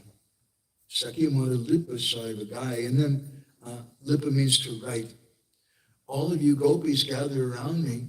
Shamanama Tadupari Lipa Sabasahachari. You write in that mud, Sham, Sham, Sham, the names of Krishna. Because Krishna and his names are non-different. And in Tulsi Manjari, in the printout, there's a typo, and there's a dot under the S. It says Musjari. It's Manjari. Tulsi Manjari, D-O-Tai. Then you put Tulsi Manjaris on those names of Krishna, because Krishna's name is not different from Krishna. Then Amari based on a Kori, all of you gather around me in a circle. As we told you on the first day, keep your circle small. Come close together. Amare based on a Kori, Boli Sabha Hari Hari. And you call out the names of Krishna very loudly. Jakona Parana Bahirai. And that time I'll leave my body. So all of you come around me and very loudly you chant, Hare Krishna, Krishna Krishna, Hare Hare, Hare Rama, Rama Rama, Hare Hare. This is the kirtan of our Sampradaya. And this is the origin of it. The origin of it, in one sense, is from Chaitanya Mahaprabhu. But in another sense, it goes further back than that. The origin of it is Srimati Radharani, in separation from Krishna. And her dying desire is all the gopis, her most intimate associates, gather around her and chant the names of Krishna. And then she'll leave her body. To repay his debt to Srimati Radharani, Yapratiyatu Sadhuna, Krishna had to come as a sadhu. He had to experience the same feeling that Srimati Radharani experiences. In Act 4 of Lalita Mata, Rupa Goswami describes how Srimati Radharani, I don't even like to say it, it's so bad. He says that Radharani committed suicide. She drowned herself in the Jamuna. Then, of course, Radharani is eternal. She can't die. And she's taken by Jamuna Devi to Surya Dev, the Jamuna's brother. And Radharani, it's a long story, offers a flower to Surya Dev because she's worshiping Surya Dev. And I'm not going to go in that direction, it's too complicated. But my grandma used to say that Chaitanya Mahaprabhu's bhajan is a desire for death. Because his bhajan is the same bhajan as Radharani. And if in this world, many people think that the most profound literature about the nature of love is what? Romeo and Juliet. Right? They consider that's the most profound book of love. And what is the story of Romeo and Juliet? It's about this couple who are separated and they die in separation basically from each other. So if the desire for death is the topmost thing, even in the pastime of Romeo and Juliet, this mundane story written by Shakespeare, and then what to speak in Srimati Radharani, that desire is also there. And this was a desire of Sri Chaitanya Mahaprabhu. And so he came as Krishna to repay that debt. But he saw, I'm not able to do that. I need help. And so he took help from Sri Damodar and from Roy Ramananda. But they gave him some wealth because he has to have a lot of wealth to repay Radharani's love. He took some wealth, but it wasn't enough. And so Sri Damodar engaged Raghunath Das Goswami and engaged Rupa Goswami, and they engaged their followers in that same kirtan. And their followers engaged their followers, who engaged their followers, who engaged their followers, who engaged Srila Bhaktisiddhanta, who engaged our Srila Prabhupada. And Srila Prabhupada engaged all of us. And this is the kirtan of our Sampradaya. It's the feelings of Radharani when she's going to die. And she wants all of her Sakhis around her, chanting the names of Krishna, which gives her some relief. And paradoxically, at that time of separation, she feels union because of the chanting of the holy names. In a similar way, Krishna wants to understand those feelings. So he comes as Chaitanya Mahaprabhu. But he can't do it alone. I don't have the strength to do this on my own. So he required some help. And so he took the help of so many devotees, Murari and Mukunda and Haridas Thakur, but principally Sri Damodar and Roy Ramananda, Gadadhar Pandit. And even that wasn't enough. They engaged their followers, engaged their followers, engaged their followers. This is Nikunja Yuna Ratikeli Siddhyaya Yali Bir Yuktir Apekshaniyata Tsaridaksha Ativalavasya Bande Guroshan Charana. Srila Prabhupada in one lecture in Hawaii, he said that this verse means book distribution. This verse means preaching. We're speaking about all these really high things which I have no qualification for today, and you may be feeling some disdain for me correctly by speaking all these things, but it's actually a practical thing. It's actually what we should be doing on a daily basis, to go out and do Harinam, to go out and do book distribution. This is the kirtan of our Sampradaya, but we should understand it.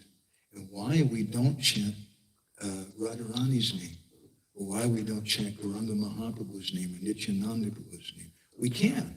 We can chant the name of Gurudev. In Mexico City once, when Srila Prabhupada first went there, the devotees were so ecstatic. It was the first time they got to see Srila Prabhupada. They were so blissful. And they did some kirtan, and then Prabhupada went upstairs to his room, and the devotees for like, I don't know, half an hour, 1 hour or something, were chanting Jaya Prabhupada for 1 hour, non-stop. And Prabhupada finally called for Hridayananda Maharaj and said, "What are they doing?"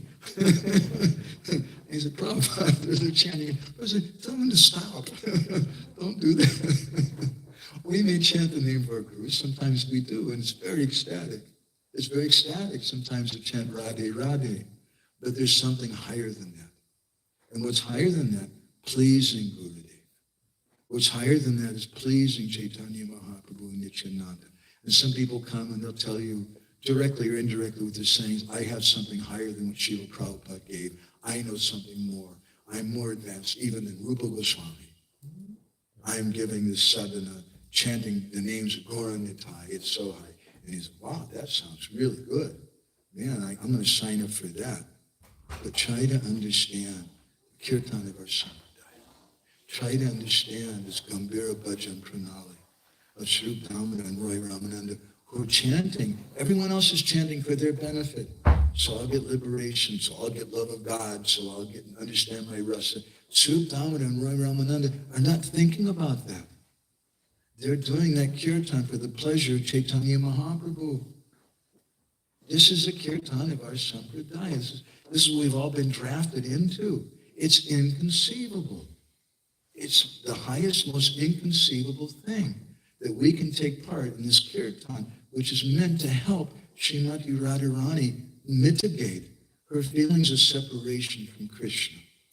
And she's come in the form of Chaitanya Mahaprabhu, who's Krishna, Nomi Krishna Srupam, but Radha Bhava Dyuti Suvalitam.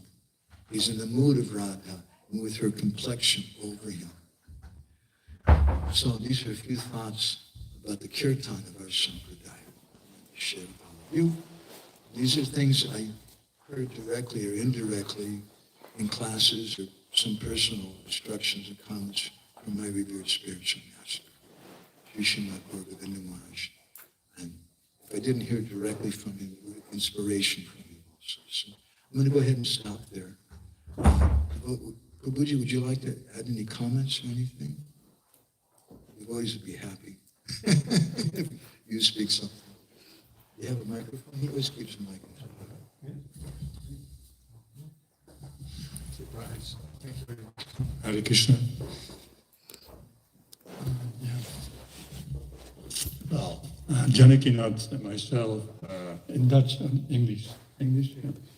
We drove all the way to Rotterdam. We took a few wrong exits, but we had a goal in mind. We would like to sit at the feet of Madhavananda Prabhu. I met him the first time. You up higher. You have to listen, you have to just tolerate all those things.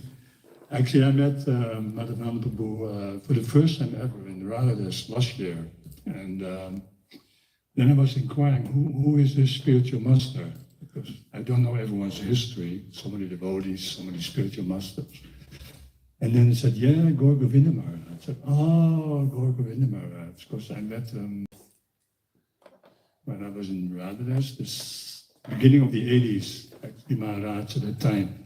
He visited Radhadas, and we were informed that when he speaks, he cannot stop. And at the time he had a very strict schedule for Sankirtan and book distribution going out, at a certain time.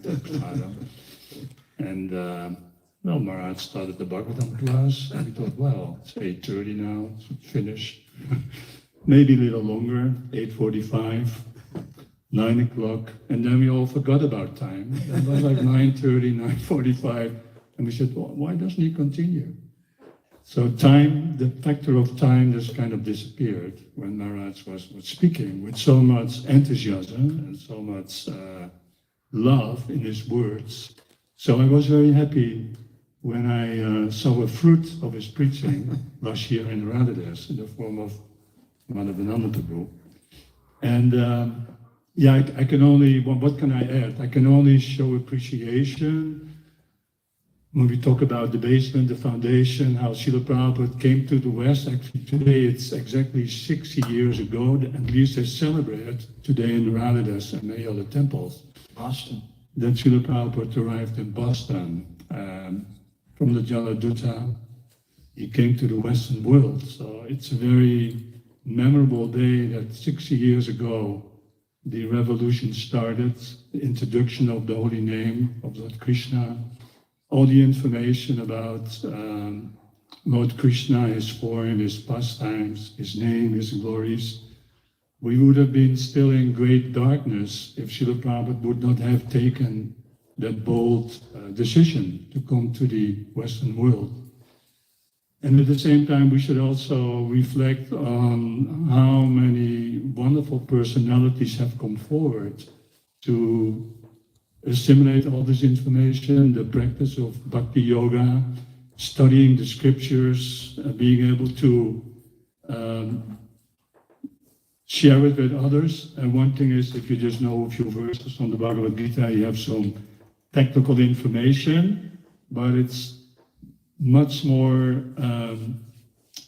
entering into the heart when you have devotees who actually have assimilated this information, they relish it, they really love to speak about it, because then we come to that particular verse in the Bhagavad Gita, Matchita Madvedat Prana Bodhayantas Parasparam Katyantas Chamamnicha Tushyanti Charamanticha. Devotees who relish to hear about Krishna, really want to know more about Krishna as the goal of life, searches for the truth, they actually like to share this, because it's so, like the example given of a glass of water that's just overflowing. So those devotees, they love to share this, and they are also the gifts from Srila Prabhupada, and in this sense also from Gaur Govinda Maharaj, to the world, who continue to enlighten one another about the beautiful pastimes, the beautiful personality of Krishna, Radharani, and all their great associates. So for that reason, I just like to thank Madhavananda Prabhu that he has actually dedicated his life energy in trying to discover the absolute truth and studying all the scriptures, and Bodhiyantas Parasparam, that he's sharing this with all those who are interested. And in this way, Matchita Madhvata Prana Tushanti Charamanticha, that we can actually be happy and joyful. Because the only, I cannot call it a thing, it should be the capital thing, but the only information, the only object that can really give us full satisfaction is actually to hear about Krishna. Otherwise, we will always be entangled in the circle of purchasing things. Purchase this, an object, purchase a nice friend, purchase another lover, like you said, 6 times, 7 times, purchase another object to temporarily gratify our need for love and for happiness. So only by hearing about Krishna, in the association of this wonderful devotees, like here, there's so many wonderful personalities who have assembled, only that can really satisfy the soul. Hare Krishna. Jai Srila Prabhupada, Jai Gaur Govinda Maharaj, Jai Madhavananda Prabhu. 60 years. Anybody else with anything? It's okay? I get shy speaking in front of Johnny. Madhavananda, you're focused. Guru Maharaj knows. Thank you. Anybody else with anything? I hope all of you can digest this. That's why we asked for discussion. I know this was really kind of over the top. Maybe it was past that. But we should understand something about these subject matters, even in a theoretical way. Therefore, Srila Prabhupada gave us Chaitanya Charitamrita, and we heard about Sri Damodar Goswami and Roy Ramananda speaking to Mahaprabhu in the Gambhira. And we have some theoretical understanding of it. At least we should know that it's there. Srila Bhaktisiddhanta in one lecture at Radhakund one year, he said that for so many days we've been speaking about anartha nibritti. He said, but if you think that the goal is anartha nibritti, then you may become nirvisesa shunyavad, you may become impersonalist. Our goal is not anartha nibritti, to become free from desires. Our goal is artha prabritti. We want to know what is our goal, what is our purpose. So at least we should understand, even in a theoretical way, something about that. I'm not advocating any particular practice here, but we're speaking about a mentality of service. And my grandmas used to tell us that you're chanting, that's the best service. Probably we were reading at the first day in Chaitanya Charitamrita, the most important service that a devotee can do is this chanting of 16 rounds every day. And in this verse that we recite, Nama Yagya Maha Yagya Kalo Kama Sanasanam Krishna Chaitanya Prityarte Nama Yagya Samarpanam. It's a Samarpana mantra. It means that the mantra that we use to offer our chanting, Nama Yagya Maha Yagya. This Nam Yagya is the highest yagya. How is it the highest yagya? Because this is a yagya to please Srimati Radharani. This is a yagya that Krishna is trying to understand Radharani's love. It doesn't get any higher than that. Nama Yagya Maha Yagya Kalo Kamasanasanam. It destroys the evils of Kali Yuga. Krishna Chaitanya Prityarte. It's very, very dear to Sri Chaitanya Mahaprabhu. Nama Yagya Samarpanam. If we offer this mantra to Srila Prabhupada, we offer this chanting to Srila Prabhupada, we offer it to all of our acharyas. This is a kirtan of our Sampradaya. And ultimately we're offering it to Chaitanya Mahaprabhu. Krishna, he was trying to collect money. He's doing a fundraiser, trying to collect the wealth to repay his debt to Radharani. And it's such an inconceivable debt that we need the whole universe to chant. Okay, anybody with anything else? Hare Krishna Prabhu, I have two questions. Okay. Like you said, if we want to please Srimati Radharani, then we should chant Krishna, actually. That's the goal of our Sampradaya, of our Kirtana of our Sampradaya. But then in the Mahamantra says actually with Hare, Srimati Radharani. So please explain something about it. First time I read Harinam Chintamani in Bengali, and I'm not a very good Bengali. I can read, but I don't understand so much. I was reading with another local devotee, and we were reading in the conclusion of it, and Bhaktivinoda gives an anagram.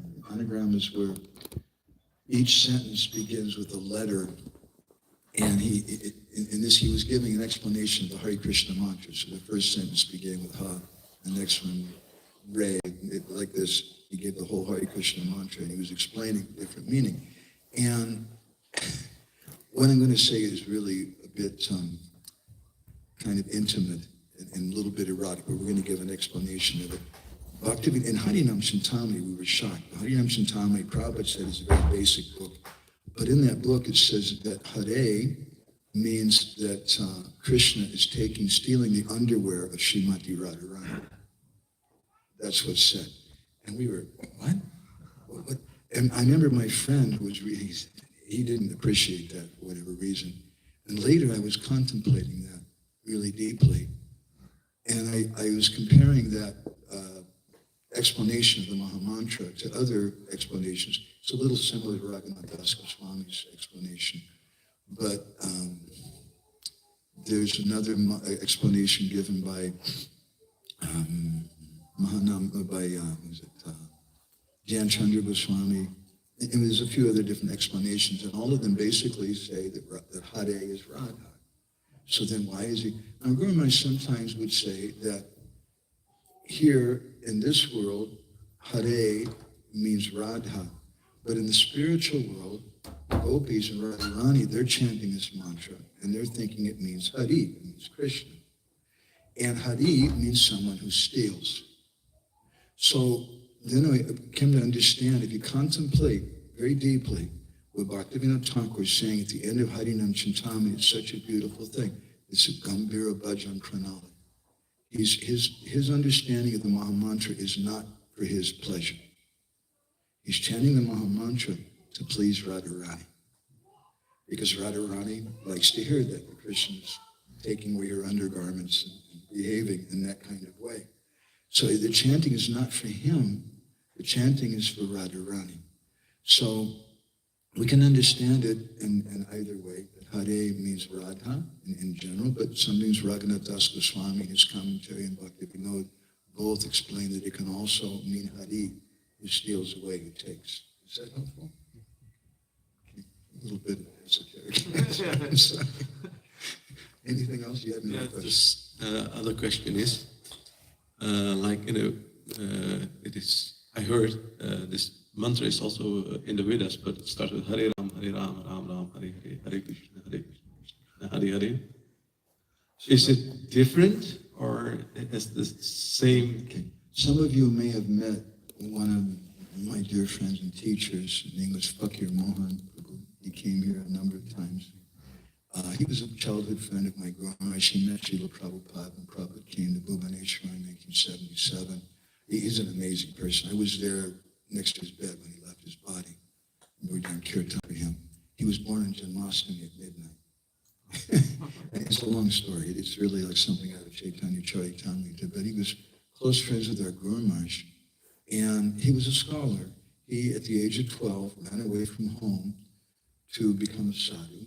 And he went to the Purushottam Mutt in Jagannath Puri. And later his father was searching for his son, found him there. And the boy told his father, look, Dad, you know where I'm at here. Now, if you take me home again, I'm going to run away again because I just want to dedicate my life to Krishna. But next time you won't know where I'm at. So at least here you know where I'm at. You can get news of me. So he agreed. And he was staying. And he was a good boy. And he used to tell us that with tears in his eyes, he would say, I came to do Vaishnava Seva. And he was so happy washing the clothes of the devotees and serving them.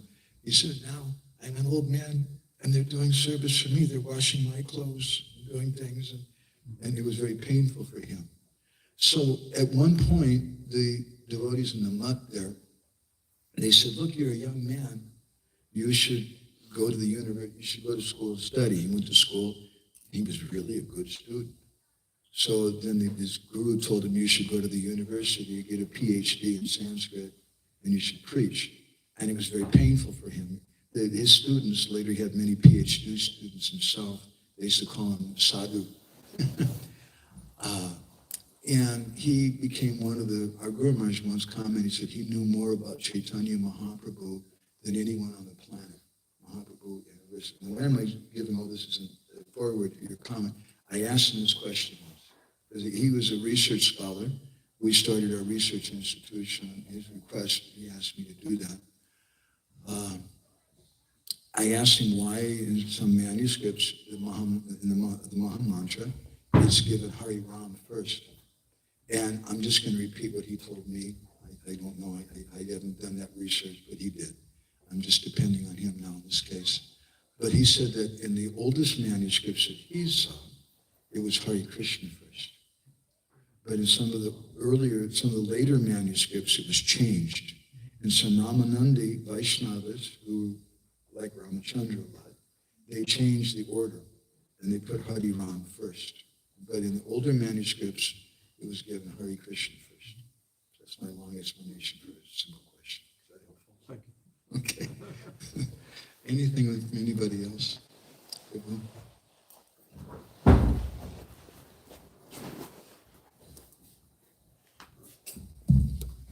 At one point, you slightly touched the container of Gaura. So sometimes we hear that Gauranga is the combination of Radha and Krishna. Two bodies became one. But also we hear that no, it's Gaura in the mood of Radha Bhav.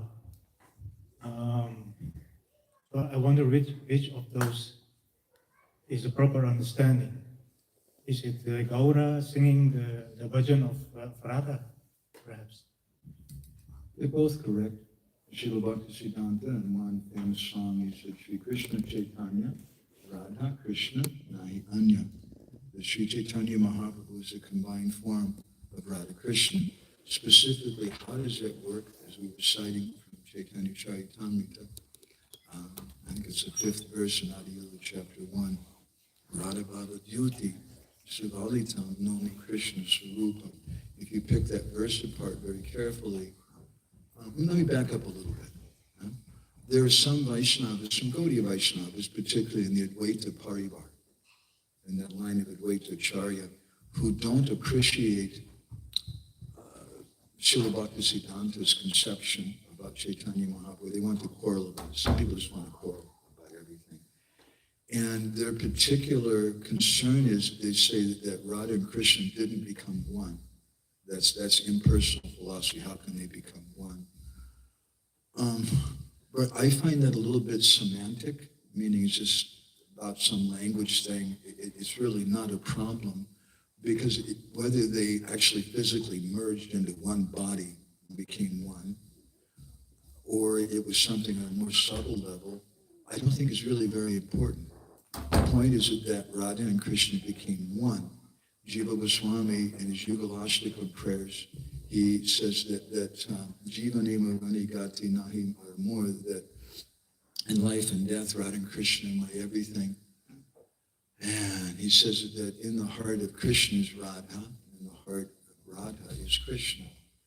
So, Nomi Krishna Swarupa, Chaitanya Mahaprabhu is Krishna, but Radha Baba Dyuti Sivalitam. He's covered with the mood and complexion of Srimati Radharani. That's prominent in him. So, yes, they became one in that sense, but at the same time, he's still Krishna. And as Krishna, he's coming with these three desires, Shiradaya, Pranaya, Mahima, Kiddi, Sologanaya. It's the sixth verse, Anadi Lila, very important verse, describing the three different reasons why Krishna came as Chaitanya Mahaprabhu. He has that particular purpose. He's in the mood of Radha, but it's not that he's, in one sense, it's not that he's totally forgotten his identity. Sometimes he remembers, sometimes he doesn't. But his purpose is always there. He wants to taste the mood of Radha.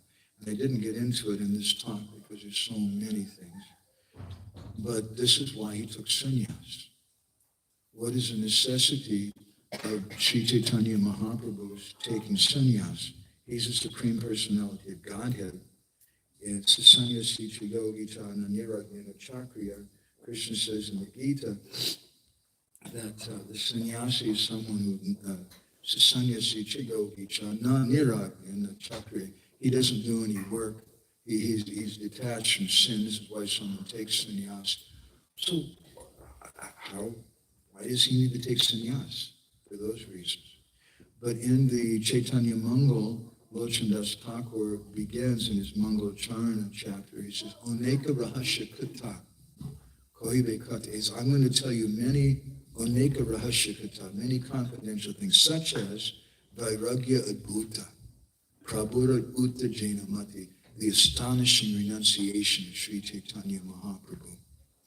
So sometimes devotees say, why did Chaitanya Mahaprabhu take sannyas? I would suggest that if someone asks that question, they really don't understand Siddhanta. The question is not why did he take sannyas. The real question is, how could he take sannyas? How could he leave Sachimata? How could he leave Vishnu Priya? Their love is so intense. How could he do it?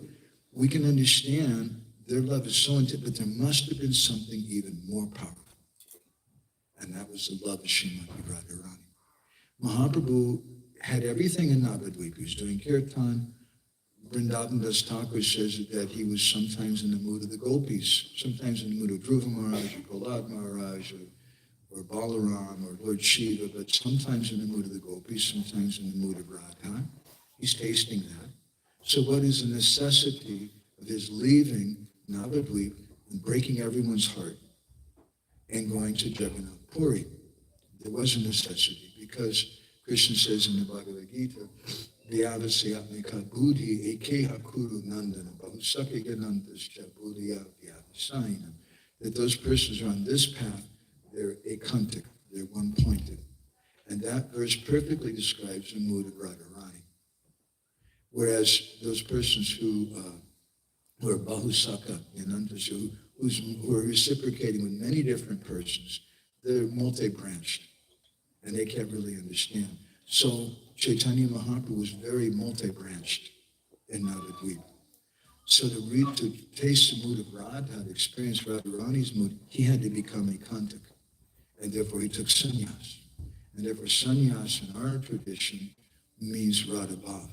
And therefore the sannyasis in our tradition, it's a confidential thing, we won't speak of mantra. I don't have a qualification for that. But they take a Gopi Bhav mantra. And it's said that in separation, what color does a lady wear when her husband's gone, when he dies? She puts on white, right? In separation, there's generally two colors we think of as separation. One is white, and the other is saffron, Aruna Doya. Srimati Radharani, in separation from Krishna, is crying and crying in separation. And the tears are coming from her eyes, they're going onto her breasts, which are covered with kumkum. And that kumkum then goes onto her white cloth of separation, and it becomes orange colored. And that's the purport of saffron color in our Sampradaya. And so to taste, to become a kantik, to taste fully, properly, the love of Radha, there was a necessity for Chaitanya Mahaprabhu to leave Navadvip, to leave his wife and family, in the same way that Radharani left everyone and everything, the gopis left everything to come running to Krishna in the middle of the night. Shiman Rasa Visaram Bivam Sivata Tatasti Prakasham Venu Suna Gopi Gopinath Vishvesnana. And they came to Gopinath. So Chaitanya Mahaprabhu ran to Gopinath and poured Tota Gopinath in a similar way to taste that love of Radha. Is that more helpful? It's not such a simplistic thing. It's kind of moving all the time, and it's a very, very deep subject matter. Something we should think about. Is that helpful? It's wonderful. Yes, thank you. Anything from anybody else? Mataji? You want to correct your husband? Something? No, I have a question. You briefly mentioned about the Radharani committed suicide. Radharani's what? Committed suicide? Jai, thanks. Can you tell me a little bit more about that? How or what? Well, there's some pastime, which is really horrific, and which is really depressing and really frightening, but there's also Siddhanta behind it. And I touched very lightly on the Leela part and chose to speak more about the Siddhantic part, which I feel is much more appropriate and important for us to understand. The Leela part is that after Krishna left, according to Rupa Goswami, Lita Madhav, he describes this there, that Radharani became Unmadana Radha. She became transcendently mad in separation from Krishna. There's dasa. It's a big subject. There's 4 different types of union and 4 different types of separation. The last limit of separation is known as when Krishna goes to Mathura Dwarka, and that's known as Mathura Viraha or Dwarka Viraha. And there's another name for it, which is no. There's 4 types of Virpalamba. There's a verse which is also not coming to my mind.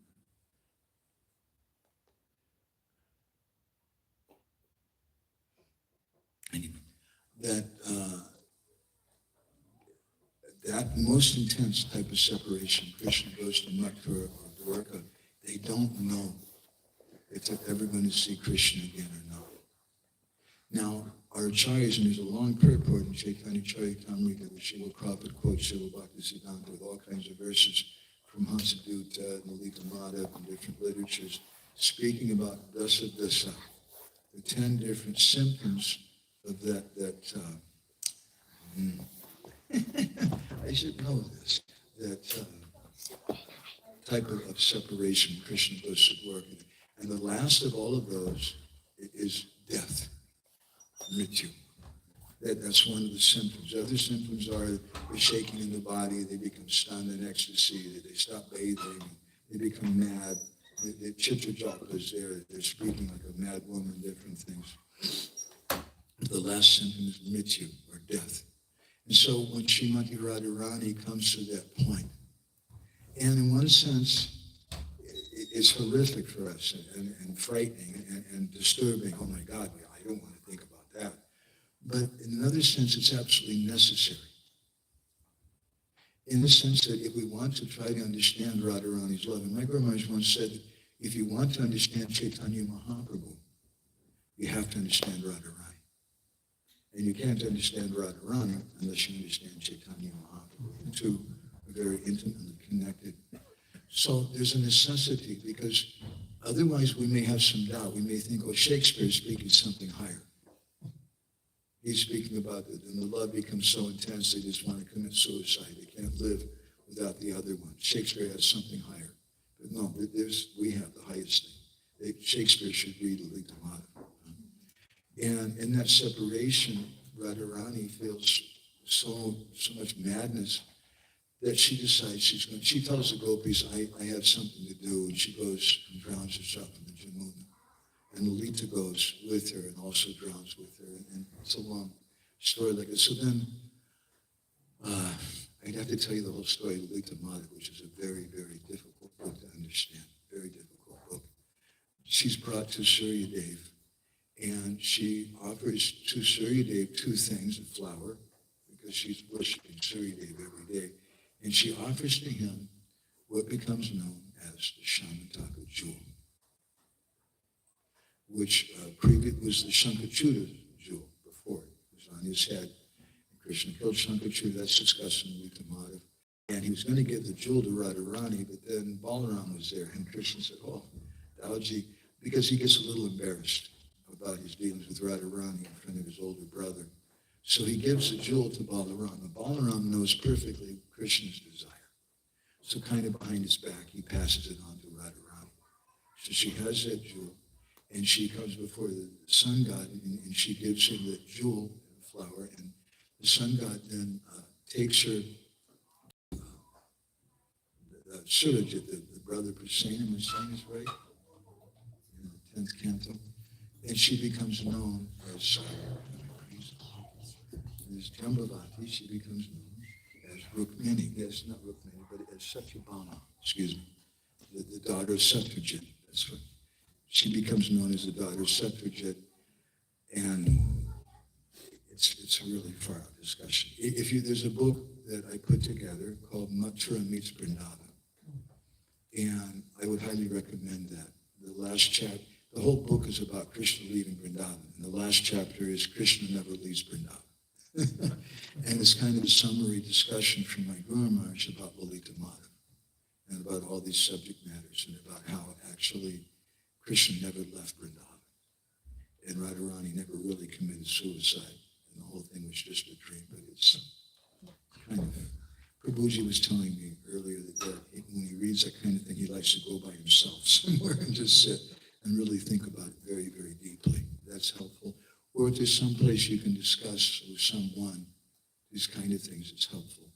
But it's a little difficult in general society. And it's not something we usually talk about. My Guru Maharaj told us, he told me personally, he said that we should work to help uphold the prestige of Prabhupada's mission. And the best way to do that is to have nice Krishna Kirtana, nice Vaishnava deals. He told me in 1994, 93, in New York City, when I was alone with him at one point, he said, there's three things that are very important to me. First is I want to preach to the preachers, because I feel so much pain seeing the preachers falling down and going away. And the second thing is I want to show that everything is in Srila Prabhupada's books. And the third thing is I want to show, he said, as people see that Prabhupada only gave ABC, I want to make them numb. And the third thing is I want to show that everything is in Prabhupada's society. And he didn't do that out of a mundane sense of sectarianism or envy or something. My team is the best team. But he did that out of a sense of devotion to Srila Prabhupada, to want to serve Srila Prabhupada. Not that there are not other Vaishnavas or other societies, even Prabhupada himself says that. My Guru Maharaj once commented, he said, I knew before I came to Prabhupada, he said, I knew many Vaishnavas, I knew many disciples of Srila Bhaktisiddhanta, but they weren't my Guru. And we saw in Puri and Bhubaneswar many sadhus would come to see him at different times. And he was very respectful and loving and affectionate to them, but he was an ISKCON Prabhupada man. He wanted to show that everything is in the society. So, it's a long answer for another short question. Thank you very much. Putting me on the spot. Anything from anybody else? Janaki Nathan. Thank you so much for this katha. We couldn't follow everything, even a little bit. And I was thinking to become a little, it's a very high subject matter we're talking, and to become a little practical is how we actually worship Chaitanya Mahaprabhu. As we see in many temples, devotees look like they worship it as Krishna, peacock feathers and things like that. So Gurudev spoke about this thing, and that was especially, I remember when it was in France, in New Mayapur, and I was initiated in the first initiation, and he was speaking on that thing.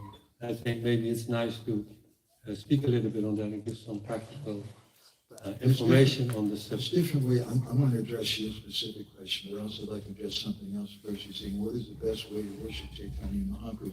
When you're asking, I was thinking to myself to ask you, where were you yesterday? Where were you yesterday? Why you didn't come here?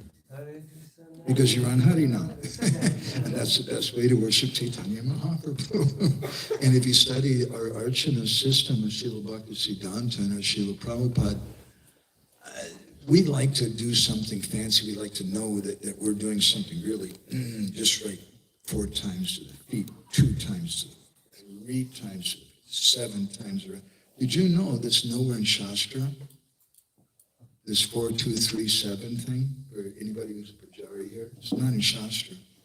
Years ago, when they were working on the ISKCON deity standards, they were speaking to Janani Prabhu and others, and they're saying, devotees are asking how many times, what number times do we offer to the feet, the waist, the face, and they just said, oh yeah, they just picked some numbers randomly.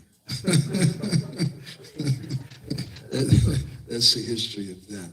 So there's a mood for that. Now he's speaking about something else also, which is a little controversial also.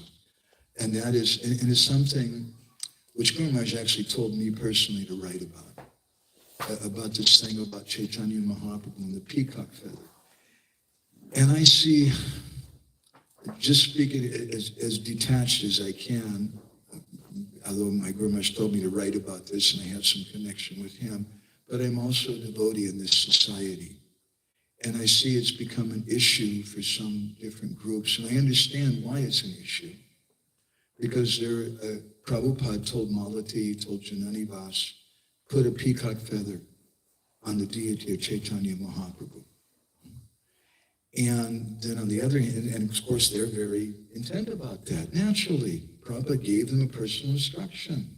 And Guru Maharaj told me to write about it. I didn't do that for like 20 years. I just couldn't figure out how to do it in a way that wouldn't be obnoxious and rude and offensive to these devotees who are instructed like this by Srila Prabhupada. I want to respect them. They're my Guru Janas. And what's wrong with doing that if Prabhupada told them to? But on the other hand, I understood that nobody in the Gaudiya Math does this. Amongst Gaudiya Vaishnavas, some Sahaja groups, they put a peacock feather on the head of Mahaprabhu, the deity. But most Gaudiya Vaishnavas don't. And the reason why they don't, there's 2 reasons. An internal reason is that he's in the mood of Radha. He's come to be a devotee. And our Guru Maharaj spoke about this, that if you put a peacock feather on his head, you put a flute in his hands, and you can, why not? You put a peacock feather in his head, and his head, why can't you put a flute in his hand? But then he's going to think, oh, that's right, I'm Krishna, I forgot. And then he loses the mood of separation. He loses the mood of being Srimati Radharani, which is his whole purpose in coming. Now, a second reason, which I've thought about, which devotees I find relate to a little more, is that he's Mahavadanyaya avatar, because Krishna Prema Pradayate, he's in the mood of Radharani, he's giving us ecstatic love. Now, siddhantically, we know that Krishna Parasya Shakti Vividaya Vishruyate, Krishna has multifarious potencies, one of which is his Icha Shakti, his desire potency, that Icha Shakti controls other Shaktis, one of which is a Karuna Shakti. Prabhupada Nectar Devotion says that Radharani is a personification of the Karuna Shakti, the mercy potency. So in other incarnations, including in Dwapar Yuga, people didn't hear about Radharani. They didn't come in contact with Radharani because the Icha Shakti was controlling that and keeping them away. There's a commentary on the Valmiki Ramayana by Manavalama Muni, who was one of the leading acharyas. He's the head of the Tankalite school. There's 2 schools in the Sri Sampradaya, the Vadakalites and the Tankalites. He's the head of the Tankalite school. And in his commentary on the Valmiki Ramayana, he raises a very interesting question. He says, why, since Sita was born in a Kshatriya family, and Kshatriya ladies are tough, and if they're offended, they want their revenge. As a proper Kshatriya, as a proper husband, he should have killed Sita, and he should have killed Ravan, not Sita, that's really bad. He should have killed Ravan in front of Sita. Why didn't he do that? And Manavala Muni explains that he couldn't. Because Sita is a Kripa Shakti. And she's so merciful, if she would have been there, she would have said, no, don't kill him. You should show mercy on him. So this is the nature of the Icha Shakti, the desire potency of the Lord is controlling the Karuna Shakti. But in Gora Leela, the Karuna Shakti is free because Mahaprabhu is in the mood of Radharani. And so therefore he's Mahabhadanyaya avatar. He's even more merciful than Krishna because he has the mercy of Radharani, that mood. So if you put a peacock feather on his head and say, oh gosh, I forgot about that. That's right, I'm Krishna. Then the mood of Radharani goes away. And that Karuna Shakti doesn't act independently as it does in Chaitanya Mahaprabhu. I've also contemplated for a long time, and I spoke with Malati, who I have great respect for, and Janani Vasprabhu, who are very affectionate to me, and I would never want to argue with them. How can you argue with them? Prabhupada told them. However, contemplating it, let me make a few observations. Srila Prabhupada never wrote such a thing in his books, that everybody should put a peacock feather. It was not even recorded. The conversation, the instructions, it was never written in a letter. It's never recorded anywhere. And nor did Srila Prabhupada ever explain why it should be done. Now, I think it seems obvious to me, someone could correct me, please, that perhaps the reason Prabhupada was doing that was to help people in India to understand that Chaitanya Mahaprabhu is Krishna, because a peacock feather is Krishna's symbol, and they can relate to that. It's easier for them because a lot of people outside of West Bengal, in Orissa, don't understand Chaitanya Mahaprabhu. So you put a peacock feather and that's Krishna, I understand. Now, I personally have doubts that if someone who's born and raised in Norway or Switzerland or Italy or Denmark, that they're going to walk into a temple and what is that?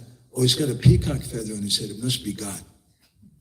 I really don't think it works that way with people here personally. And if you look at the original paintings, in the books, Radharani, I contacted her about this, and she told me that the first deity in ISKCON was a painting of the Panchatattva. And she told me Prabhupada practically took her hands, and really Prabhupada made that painting. And there's no peacock feather on Mahaprabhu. And if you look in the paintings in Chaitanya Charitamrita, which were all commissioned by Prabhupada and oversung by Srila Prabhupada, there's no peacock feather on any of the deities. Now, if you want to come to me with this really awkward question, does that mean, Prabhu, that we shouldn't do that? I'm going to say, don't ask me that question. You should cooperate with the temple authorities. And we have a system in our movement. My Guru Maharaj was one person, but we have many persons. Srila Bhaktisiddhanta, incidentally, I forgot another point, forbade putting a peacock feather on the deity of Srila Bhaktisiddhanta. And it's not done in any Gaudiya much. But if you come to me and ask me, I'm going to tell you we have a system that Srila Prabhupada gave us. And you should follow your head pujari. You should follow the temple president. You should discuss with the devotees and cooperate with them. In your home, do what you feel is the best to do. But devotees, and I know a number of places, such as in Hungary, they don't put a peacock feather on the deity of Mahaprabhu. And a number of different temples and things. Of course, in Bhubaneswar, we don't do that. But in a number of ISKCON temples, they don't, and somehow they're still allowed to be in the society. It's not such a big issue, but the more important thing, in my humble mind, is that we don't quarrel about the feather. It's not really, there's some philosophy there, it's an important issue, and as we discussed, there's more mercy when there's no peacock feather, and there's a reason, an internal reason why he doesn't do that. Those are good things to know. We made a magazine, which I was trying to look on my phone for, but it's on the other phone. I finally tried to fulfill Guru Maharaj's instruction to me after many, many years. And we wrote a magazine, a Bindu magazine, which you can download if you want. I don't remember the issue number, but the title is Krishna Katamrita Bindu, Understanding the Inner Mood of Sri Chaitanya Mahaprabhu, I think is what it was titled. And what we did is we put many quotes from Srila Prabhupada, don't disturb the mood of Chaitanya Mahaprabhu. And Srila Bhaktisiddhanta's statement in Chaitanya Bhagavat, don't offer the symbols of Krishna to Chaitanya Mahaprabhu. And some things from my Guru Maharaj. And then we had a photo essay of a few dozen of the earliest deities of Chaitanya Mahaprabhu who were worshipped by Gauridas Pandit, who were worshipped by Maharaj Krata Karudra, who were worshipped by Narottam Das Thakur, different devotees. And photos of those deities, and we didn't mention it, but there's no peacock feather on any of them. They just don't do that. So that was my attempt to fulfill that instruction in a way that was respectful to those senior devotees that I have great love and appreciation for their lifelong service for Srila Prabhupada. That's more important to me than anything else. Is that okay, Janakinath? I can't imagine anybody's putting me on the Radharani suicide, and then everybody's putting me on the spot with these things. I can't imagine anything more awkward than those questions. So. Is there anything else from any privilege? You have something else? What about the peacock feather? Sorry that I... He just asked that. No. But what is the reason that Krishna is wearing a peacock? Why does Krishna wear a peacock feather? That's an interesting thing. I've also looked into that some. A few observations. First of all, it's not mentioned in any direct place. There's some Leela Kirtans, there's some tradition in Braj, that the peacocks, when they saw Krishna dancing, the peacocks became so impressed because the peacocks dance. When they saw Krishna dance, they said, well, you're the best. You're much better than us.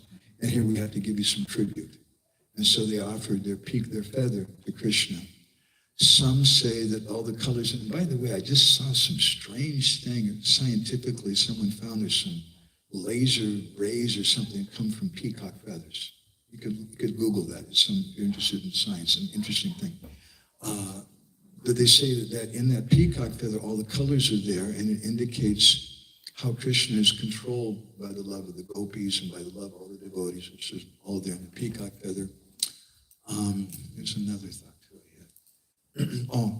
And some people comment, there's another tradition in Braj, they say that it was just always there with Krishna. When was the flute? When did the flute appear? And Mother Yashoda offered that to Krishna. But a third observation I've made is that in Brihad Bhagavatamrita, when Sanatana Goswami discusses about how Krishna looked in Dwarka, there's no peacock feather. It's mentioned because it's a mood of Vrindavan. It's a mood of Braj. Even Krishna in Dwarka doesn't have a peacock feather. And I once asked Radharani this question, why did you paint Lord Nrsimhadev with a peacock feather? And I've really been into this. My Guru Maharaj told me, I've been into this peacock feather thing. And she told me, she said, I lament about that. That was my idea, and Prabhupada just allowed it. But now, in retrospect, I wish I had done it. Because Lord Nrsimhadev doesn't have that exact move. But anyway. Is that helpful? It's the best I can give. Say something also about this. I heard once that the peacocks are just like perfect brahmacharis. Perfect brahmacharis. Brahmacharis. Yes. They live brahmacharya in a perfect way. And no one is better than Krishna in performing brahmacharya. Krishna Nitya Brahmachari. Yeah, that's why he was wearing the peacock. That's the one thing I heard somewhere. I don't know, it's just in my mind. That's why I asked you can relate. You hear that from Amarendra Prabhu maybe? I don't know. I heard somewhere. It's in my mind. That's why I asked you, can you explain more about it? He's a good authority. You could ask him. I don't know. That sounds really cool. I like that. But we say actually Krishna, although it says the Upanishads say Krishna Nitya Brahmachari. There's a whole discussion about that. But we say actually Krishna's not a brahmachari. He's a mamachari. He's attached to his mother, and he follows what his mother says. We like to think of him like that. Right? not as a brahmachari. Although the Upanishads say there's a whole purport to that. Another thing. Thank you. Anybody else with anything? It's so nice. I feel, first day I came here, I always feel kind of nervous. Oh my God, are they going to like throw me out and get angry with me or something? I don't know so many devotees here, but now coming and having these discussions, as the Bhagavatam says, parasparana katanam pavanam bhagavad, when we discuss with devotees, there's back and forth discussion, then you come close together.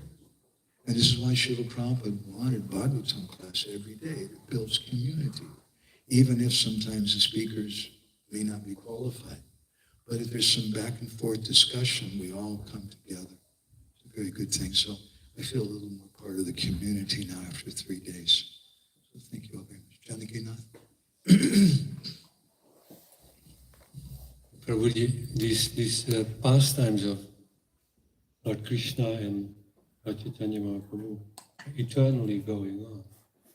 So then you also think, is the debt never paid? I mean, it's eternally going. How we can understand this? It's eternally going on. Right now, Chaitanya Mahaprabhu is somewhere in the universe, is doing all these things, and we are in this place. Yeah. We are bound by four dimensions. So to put that in another way, the kirtan never stops. Kirtan never stops. Kirtan is eternal. That's beautiful. Thank you very much. Okay. Anybody has any last things? Prabhuji, can you handle the mic?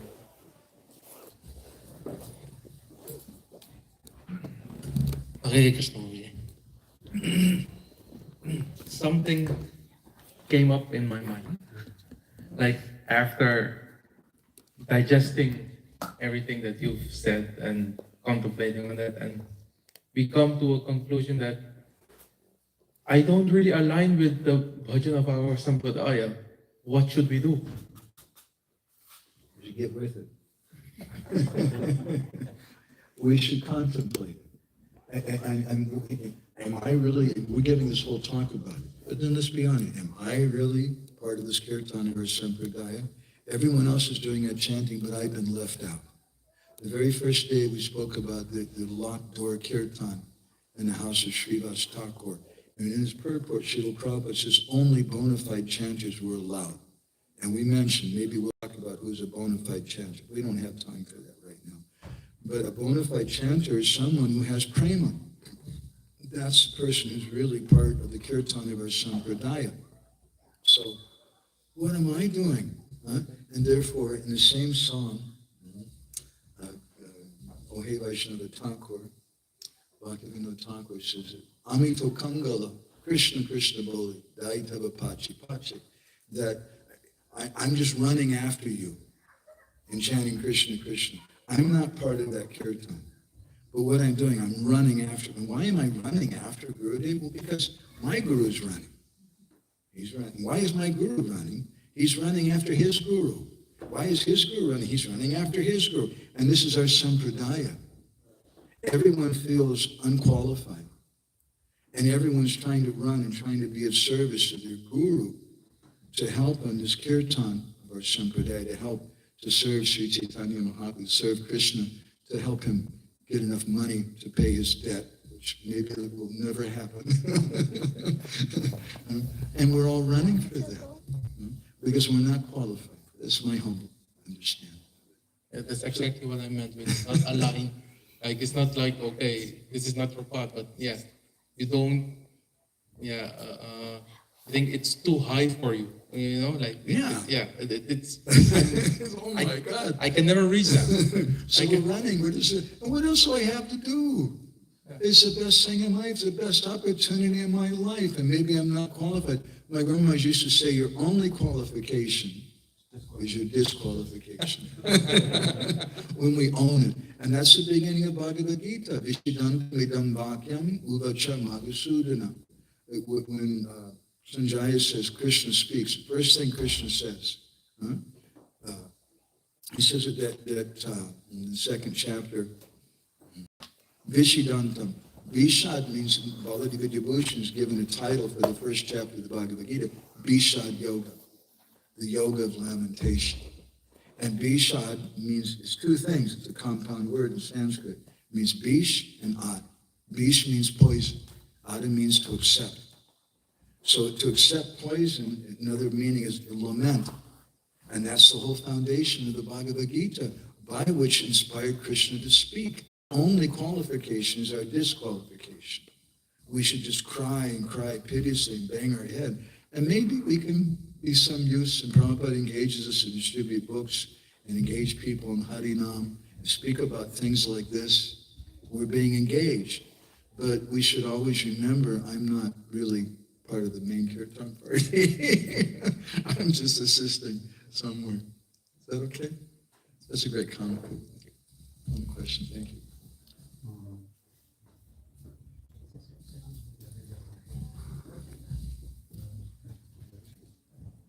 Okay, so I was told, that to come here, the devotees are really nice, really sweet. They said, but they also told me it can be dangerous. Coming here, they said, when the devotees get hungry, they get a little dangerous. So I think we should stop here. Hare Krishna. I think they like Kirtan, so if you can conclude the sandwich, as you told. A little more Kirtan. Yeah, a little more Kirtan. And stand up, and we sat too long, so you can take some Kirtan dance. So, Hare Krishna. Put your hands in the air. Everybody very loudly. Haribo!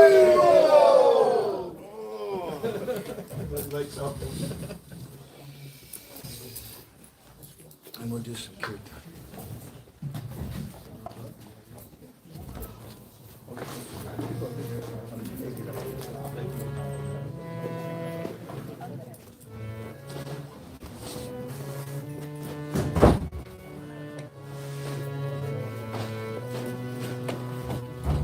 Jai Shri Krishna Chaitanya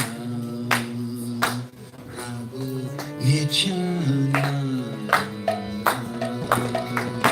Shri Advaita Gadadhar Shri Vasari Gaura Bhatta Vrinda Jai Shri Krishna Chaitanya Prabhu Nityananda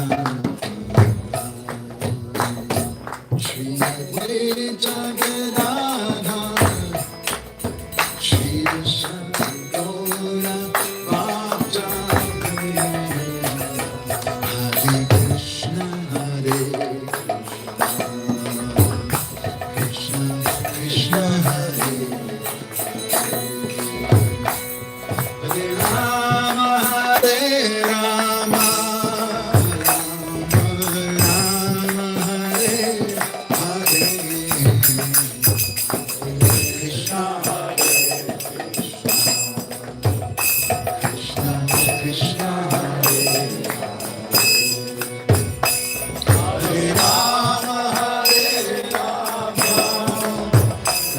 Rama Hare Krishna Hare Krishna Krishna Krishna Hare Hare Hare Rama Hare Rama Rama Hare Hare Krishna Krishna Krishna Hare Hare Hare Rama Hare Rama Rama Rama Hare Hare Krishna Hare Krishna Krishna Krishna Hare Hare Hare Rama Hare Rama Rama Rama Hare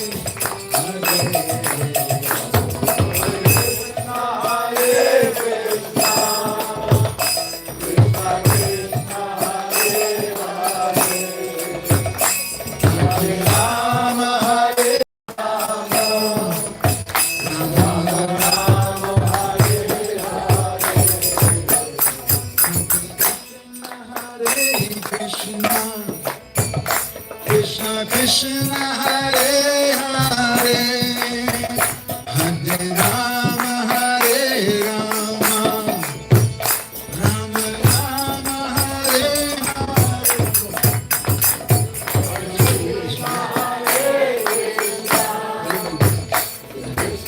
Krishna, Hare Hare, Hare Rama, Hare Rama,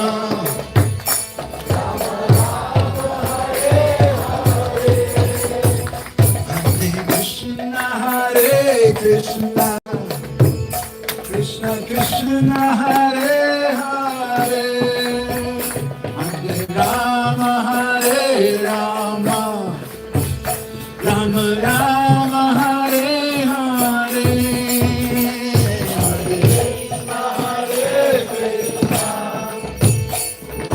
Krishna, Hare Hare, Hare Rama, Hare Rama, Rama, Hare. Everyone all together, follow. Hare Krishna, Hare Krishna, Krishna Krishna, Hare Hare. Follow, follow. Hare Rama, Hare Rama, Rama Rama, Hare. All together, follow, follow. Hare Krishna, Hare Krishna, Krishna Krishna, Hare Hare, Hare Rama, Hare Rama, Rama Rama, Hare. One more time, follow, follow.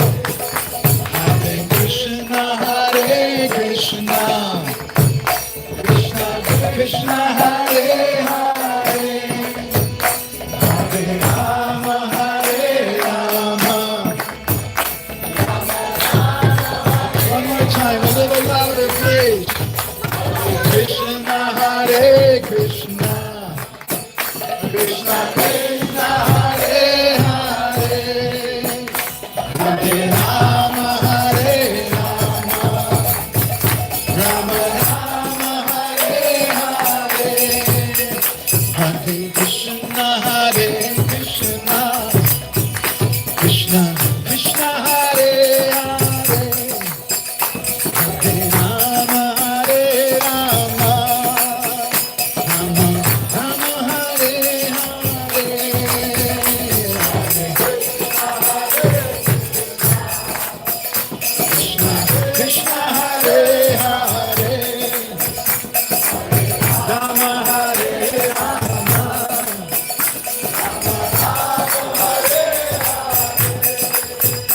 Hare Krishna, Hare Krishna, Krishna Krishna, Hare Hare, Hare Rama, Hare Rama, Rama Rama, Hare Hare, Hare Krishna, Krishna, Hare Hare,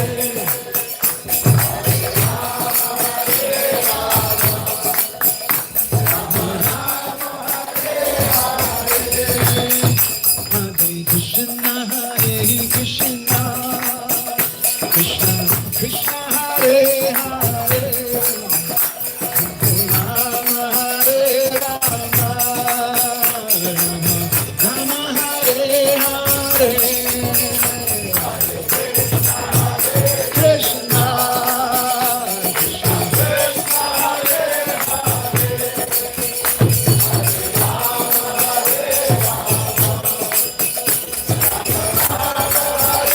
everyone together, follow. Hare Krishna, Hare Krishna, Krishna Krishna, Hare Hare, Hare Rama, Hare Rama. One more time, follow. Hare Krishna, Hare Krishna, Krishna Hare Hare, Hare Rama, Hare Rama. Again, a little louder, please. Krishna, Hare Krishna, Krishna Hare Hare,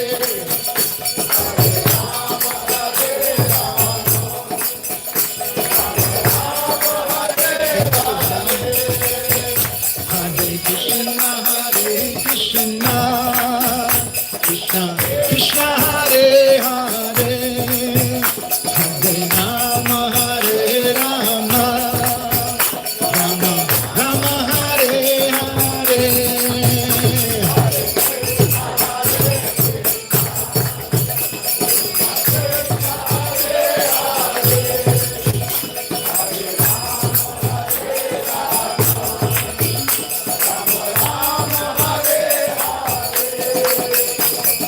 Hare Krishna, Krishna Krishna, Hare Hare, Hare Ram, Ram Ram, Hare Hare.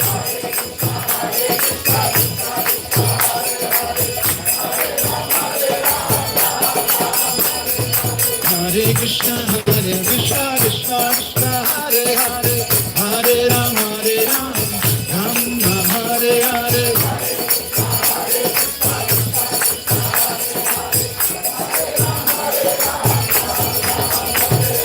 Hare Krishna, Krishna Krishna, Hare Hare, Hare Ram, Ram Ram, Hare Hare.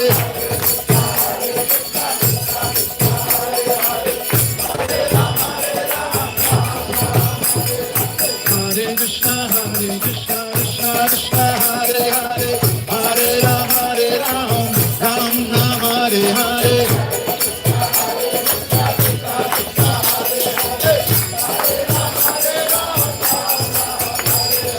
Hare Krishna, Krishna Krishna, Hare Hare, Hare Ram, Ram Ram, Hare Hare.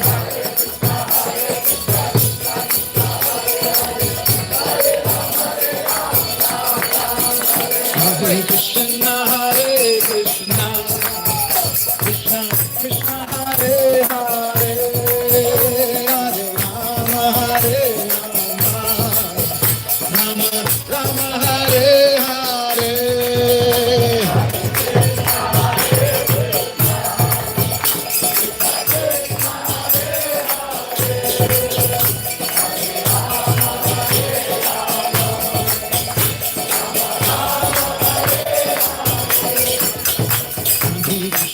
Hare Krishna, Krishna Krishna, Hare Hare, Hare Rama, Rama Rama, Hare Hare. Krishna, Hare Rama, Rama Rama, Hare Hare. Hare Krishna, Krishna Krishna, Hare Hare, Hare Rama, Rama Rama, Hare Hare.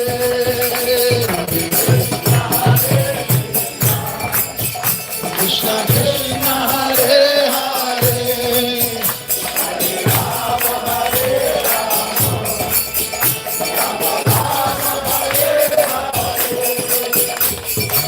Krishna, Hare Krishna, Krishna Hare Hare, Hare Rama, Rama Rama, Krishna Hare Krishna, Krishna Krishna, Hare Krishna, Hare Krishna,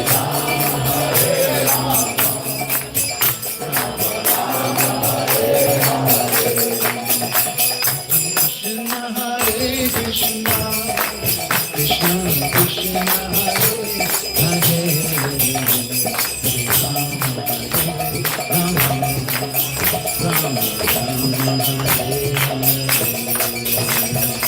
Krishna, Hare Krishna, Krishna Krishna, Hare Hare.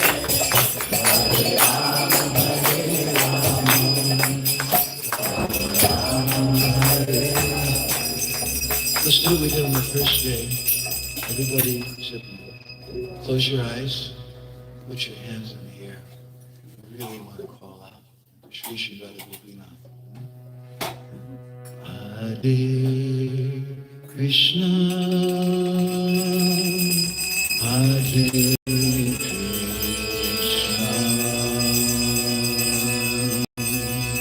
Krishna, Krishna Hare Hare,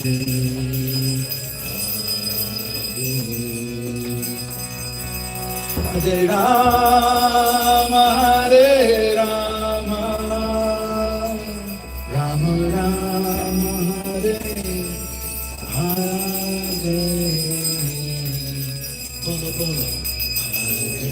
Krishna, Hare Krishna, Krishna Krishna, Hare Hare Rama, Hare Rama, Rama Rama, Hare Hare. Krishna, Krishna, Krishna, Hare Hare Rama, Hare Rama, Rama Rama, Hare Hare. Krishna.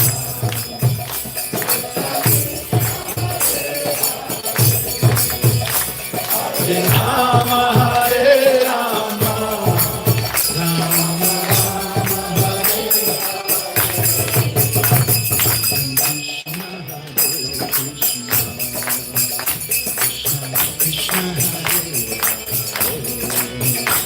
Hare Rama, Hare Rama, Rama Rama, Hare Hare.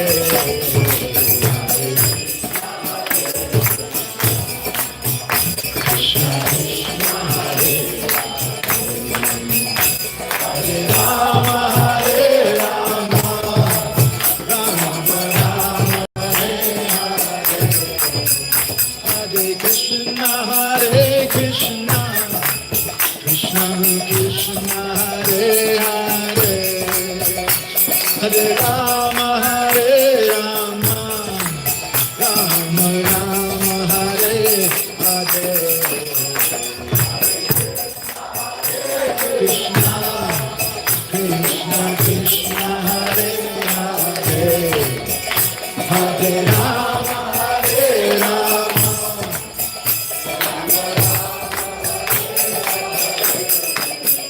Hare Krishna, Hare Krishna, Krishna Krishna, Hare Hare, Hare Rama, Hare Rama, Rama Rama, Hare Hare. Krishna, Krishna Krishna, Hare Hare, Hare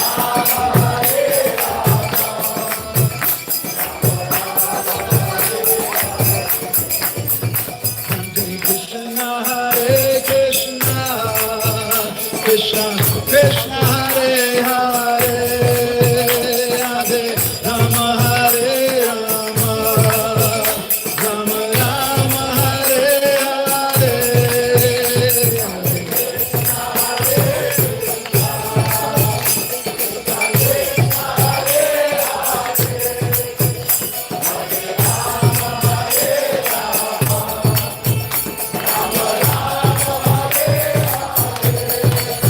Hare Krishna, Hare Krishna, Krishna Krishna, Hare Hare,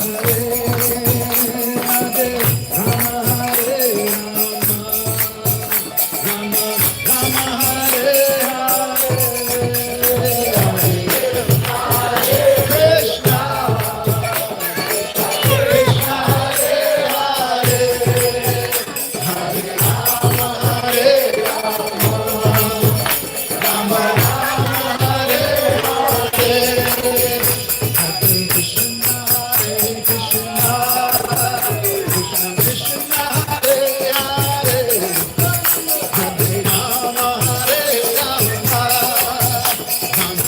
Rama Hare Hare.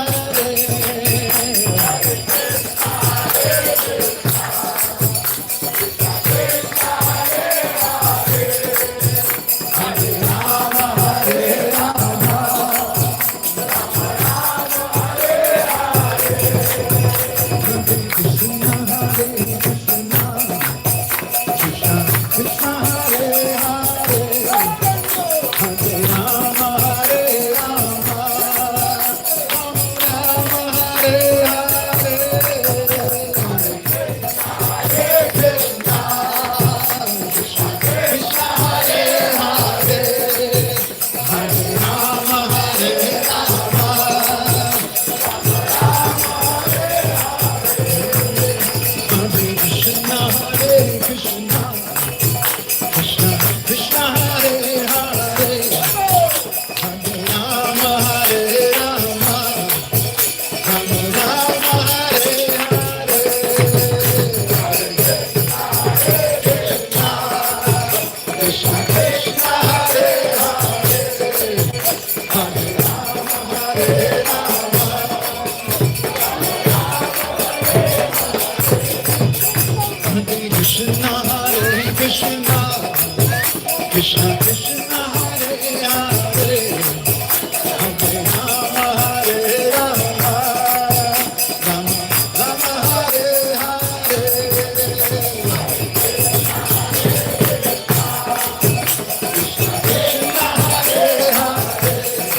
Let's do it one more time all together.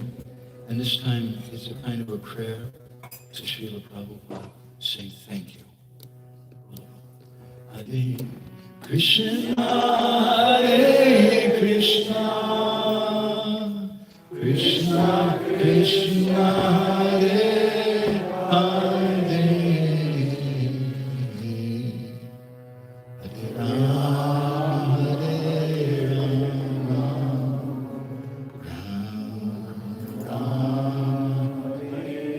we can't thank Srila Prabhupada enough. Let's do it one more time together. Hare Krishna, Hare Krishna, Krishna Krishna, Hare Hare, Hare Rama, Hare Rama,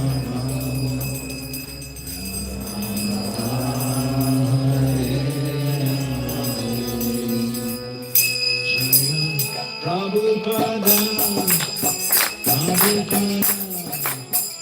Prabhupada, Srila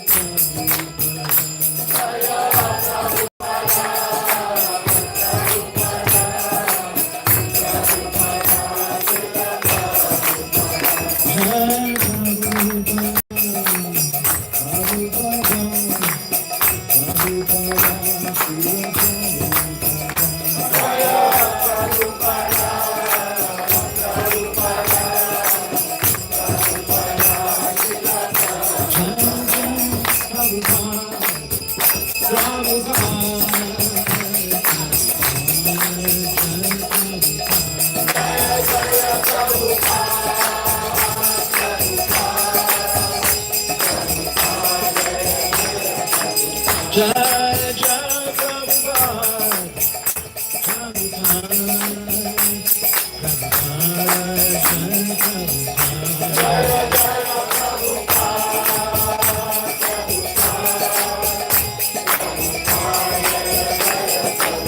Jai Jai Prabhupada,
Shiva Prabhupada ki, Shri Shiva Prabhupada, ISKCON Samstapakacharya ki, 60th anniversary of Shiva Prabhupada coming ki jai, Shri Srila Bhaktisiddhanta Saraswati Thakur Prabhupada ki, Shri Shri Radha Gopinath Ji ki, Gaur Premanande, Samaveda Bhaktivinda ki, all glorious to the assembled devotees, all glorious to the assembled devotees, all glorious to the assembled devotees, all glorious to Shri Shri Guru Maharaj, all glorious to Shri Guru. Panchakalpatarubhishcha, Kripa Sindhu Devacha, Patitanam Pavanam, Vaishnava. His Grace Madhavananda Prabhu ki. Hare Krishna. We came to the conclusion of this 3-day seminar today. Hopefully not the last seminar. We are going to hear from His Grace Madhavananda Prabhu. Chapter 1 will continue next. Yes. So I hope that everybody got some, inspiration to how to perform Kirtan in the Sampradaya. So as Madhavananda Prabhu explained very nicely in 3 days. Actually, it was a revelation for me too. Actually, I can say for myself, I'm chanting daily Hare Krishna Mahamantra, but I never reflected like Prabhu explained. Actually, we are praying to Srimati Radharani to get Krishna, but we are doing that by chanting Krishna's name to please Srimati Radharani, so we can get Krishna. That's what what I've got from this seminar.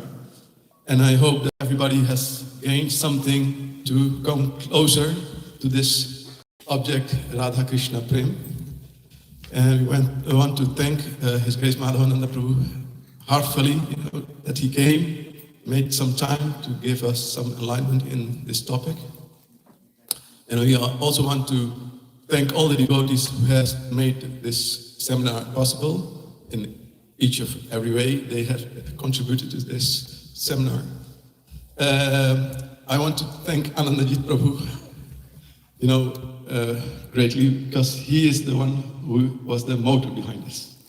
He invited Madhavananda Prabhu, and so that we could have this seminar for 3 days. It's also Hari Bol for him. Hari Bol! Hari Bol! Hari Bol! And one thing, Hari Bol!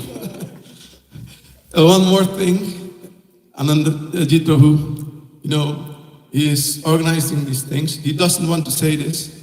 At least we are long-standing devotees here for many years. So to organize such things need all kind of things like manpower. We need also some Lakshmi. So if you want to contribute in any way you can, it's possible for you. Please help us to continue this seminar for next year. We can invite Madhavananda Prabhu again, so that we have this kind of, not Sangha, like Prabhu he said, the Sangha is just coming for our own benefit, but try to go deeper in Sangha, try to please Krishna, Srimati Radharani and our previous acharyas, so that we may obtain the goal of this Kirtan of the Sampradaya. Hare Krishna. We have also later gift. Oh yeah, oh, we have also. We have also a gift for Prabhu, Govinda and Kalindi. They are going to present it to Prabhu. Also from Maji. She always gets everything. Don't complain too much. There's two inside. Krishna tames two, tames a serpent, Wow.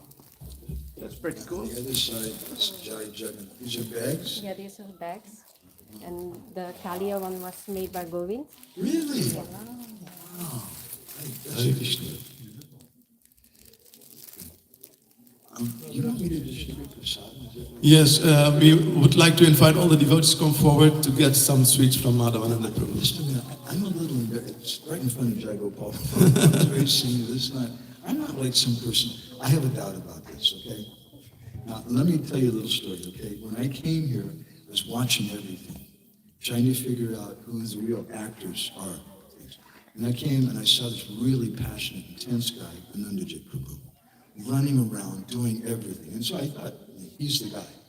He's the man behind everything. But then after a little while, watching things, I came to understand there's someone behind him who's supporting him. That's Divya Jyoti Mataji. She's very quiet. She's more in charge. But then I came to understand there's a third person who's actually the real person behind everything. And her name is Kalindi. So I want to ask Kalindi, I have to translate. Kalindi, is it okay if I distribute prasadam to everybody? Prabhu vraagt als het oké is dat hij cake uitdeelt voor jou. She says no. She's busy in her seva. She's what? She's busy in her seva. She's doing her saving. Kalindi, is it okay? Should we distribute prasadam? Wil je dat Prabhu prasadam uitdeelt? Yeah? Yes, yes. Kalindi says it's okay. Then I feel. Arrivo! Kalindi Ki! Yes. Children first, senior devotees. Kom maar jongens, kom maar voor een cakeje halen. Alle kinderen eerst. Mahaprasade Govinde Namo Brahmani Vaishnave Swalpa Punyavatan Rajan Viswasanaiva Jayate Sharira Avidyaja Jad Indriya Tahika Jive Filai Visai Sagore Tarvadhe Jivayati Lobhamoy Sudurmati Takijata Kutita Samsare Krishna Bharadayamoy Koribara Jivajoy Swapashadan Dilabhai Ainamrita Pao Shri Radha Krishna Gunagao Prema Dako Chaitanya Nitai Jai Nimai Jai Nitai Jai Shri Krishna Chaitanya Prabhu Nityananda Shri Advaita Gadadhar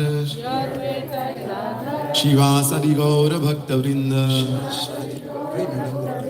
Hare Krishna Hare Krishna Krishna Krishna Hare Hare Hare Ram Hare Ram Ram Ram Hare Hare Hare Krishna Hare Krishna Krishna Krishna Hare Hare Hare Ram Hare Ram Ram Ram Hare Hare Hare Krishna Krishna Krishna Hare Hare Hare Ram Ram Ram Hare Hare. Bhagavad Prasad ki, Jagat Guru Srila Prabhupada ki, Gaur Premanande, Hari Hari Hari Bol. So, oh, you want to make a quick group picture with Madhavananda Prabhu?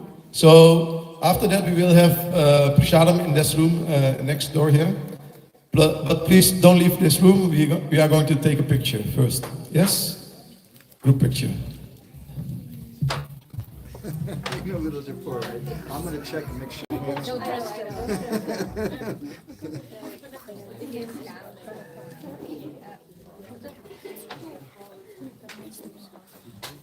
Hare Krishna. Is shirt. Sampradaya.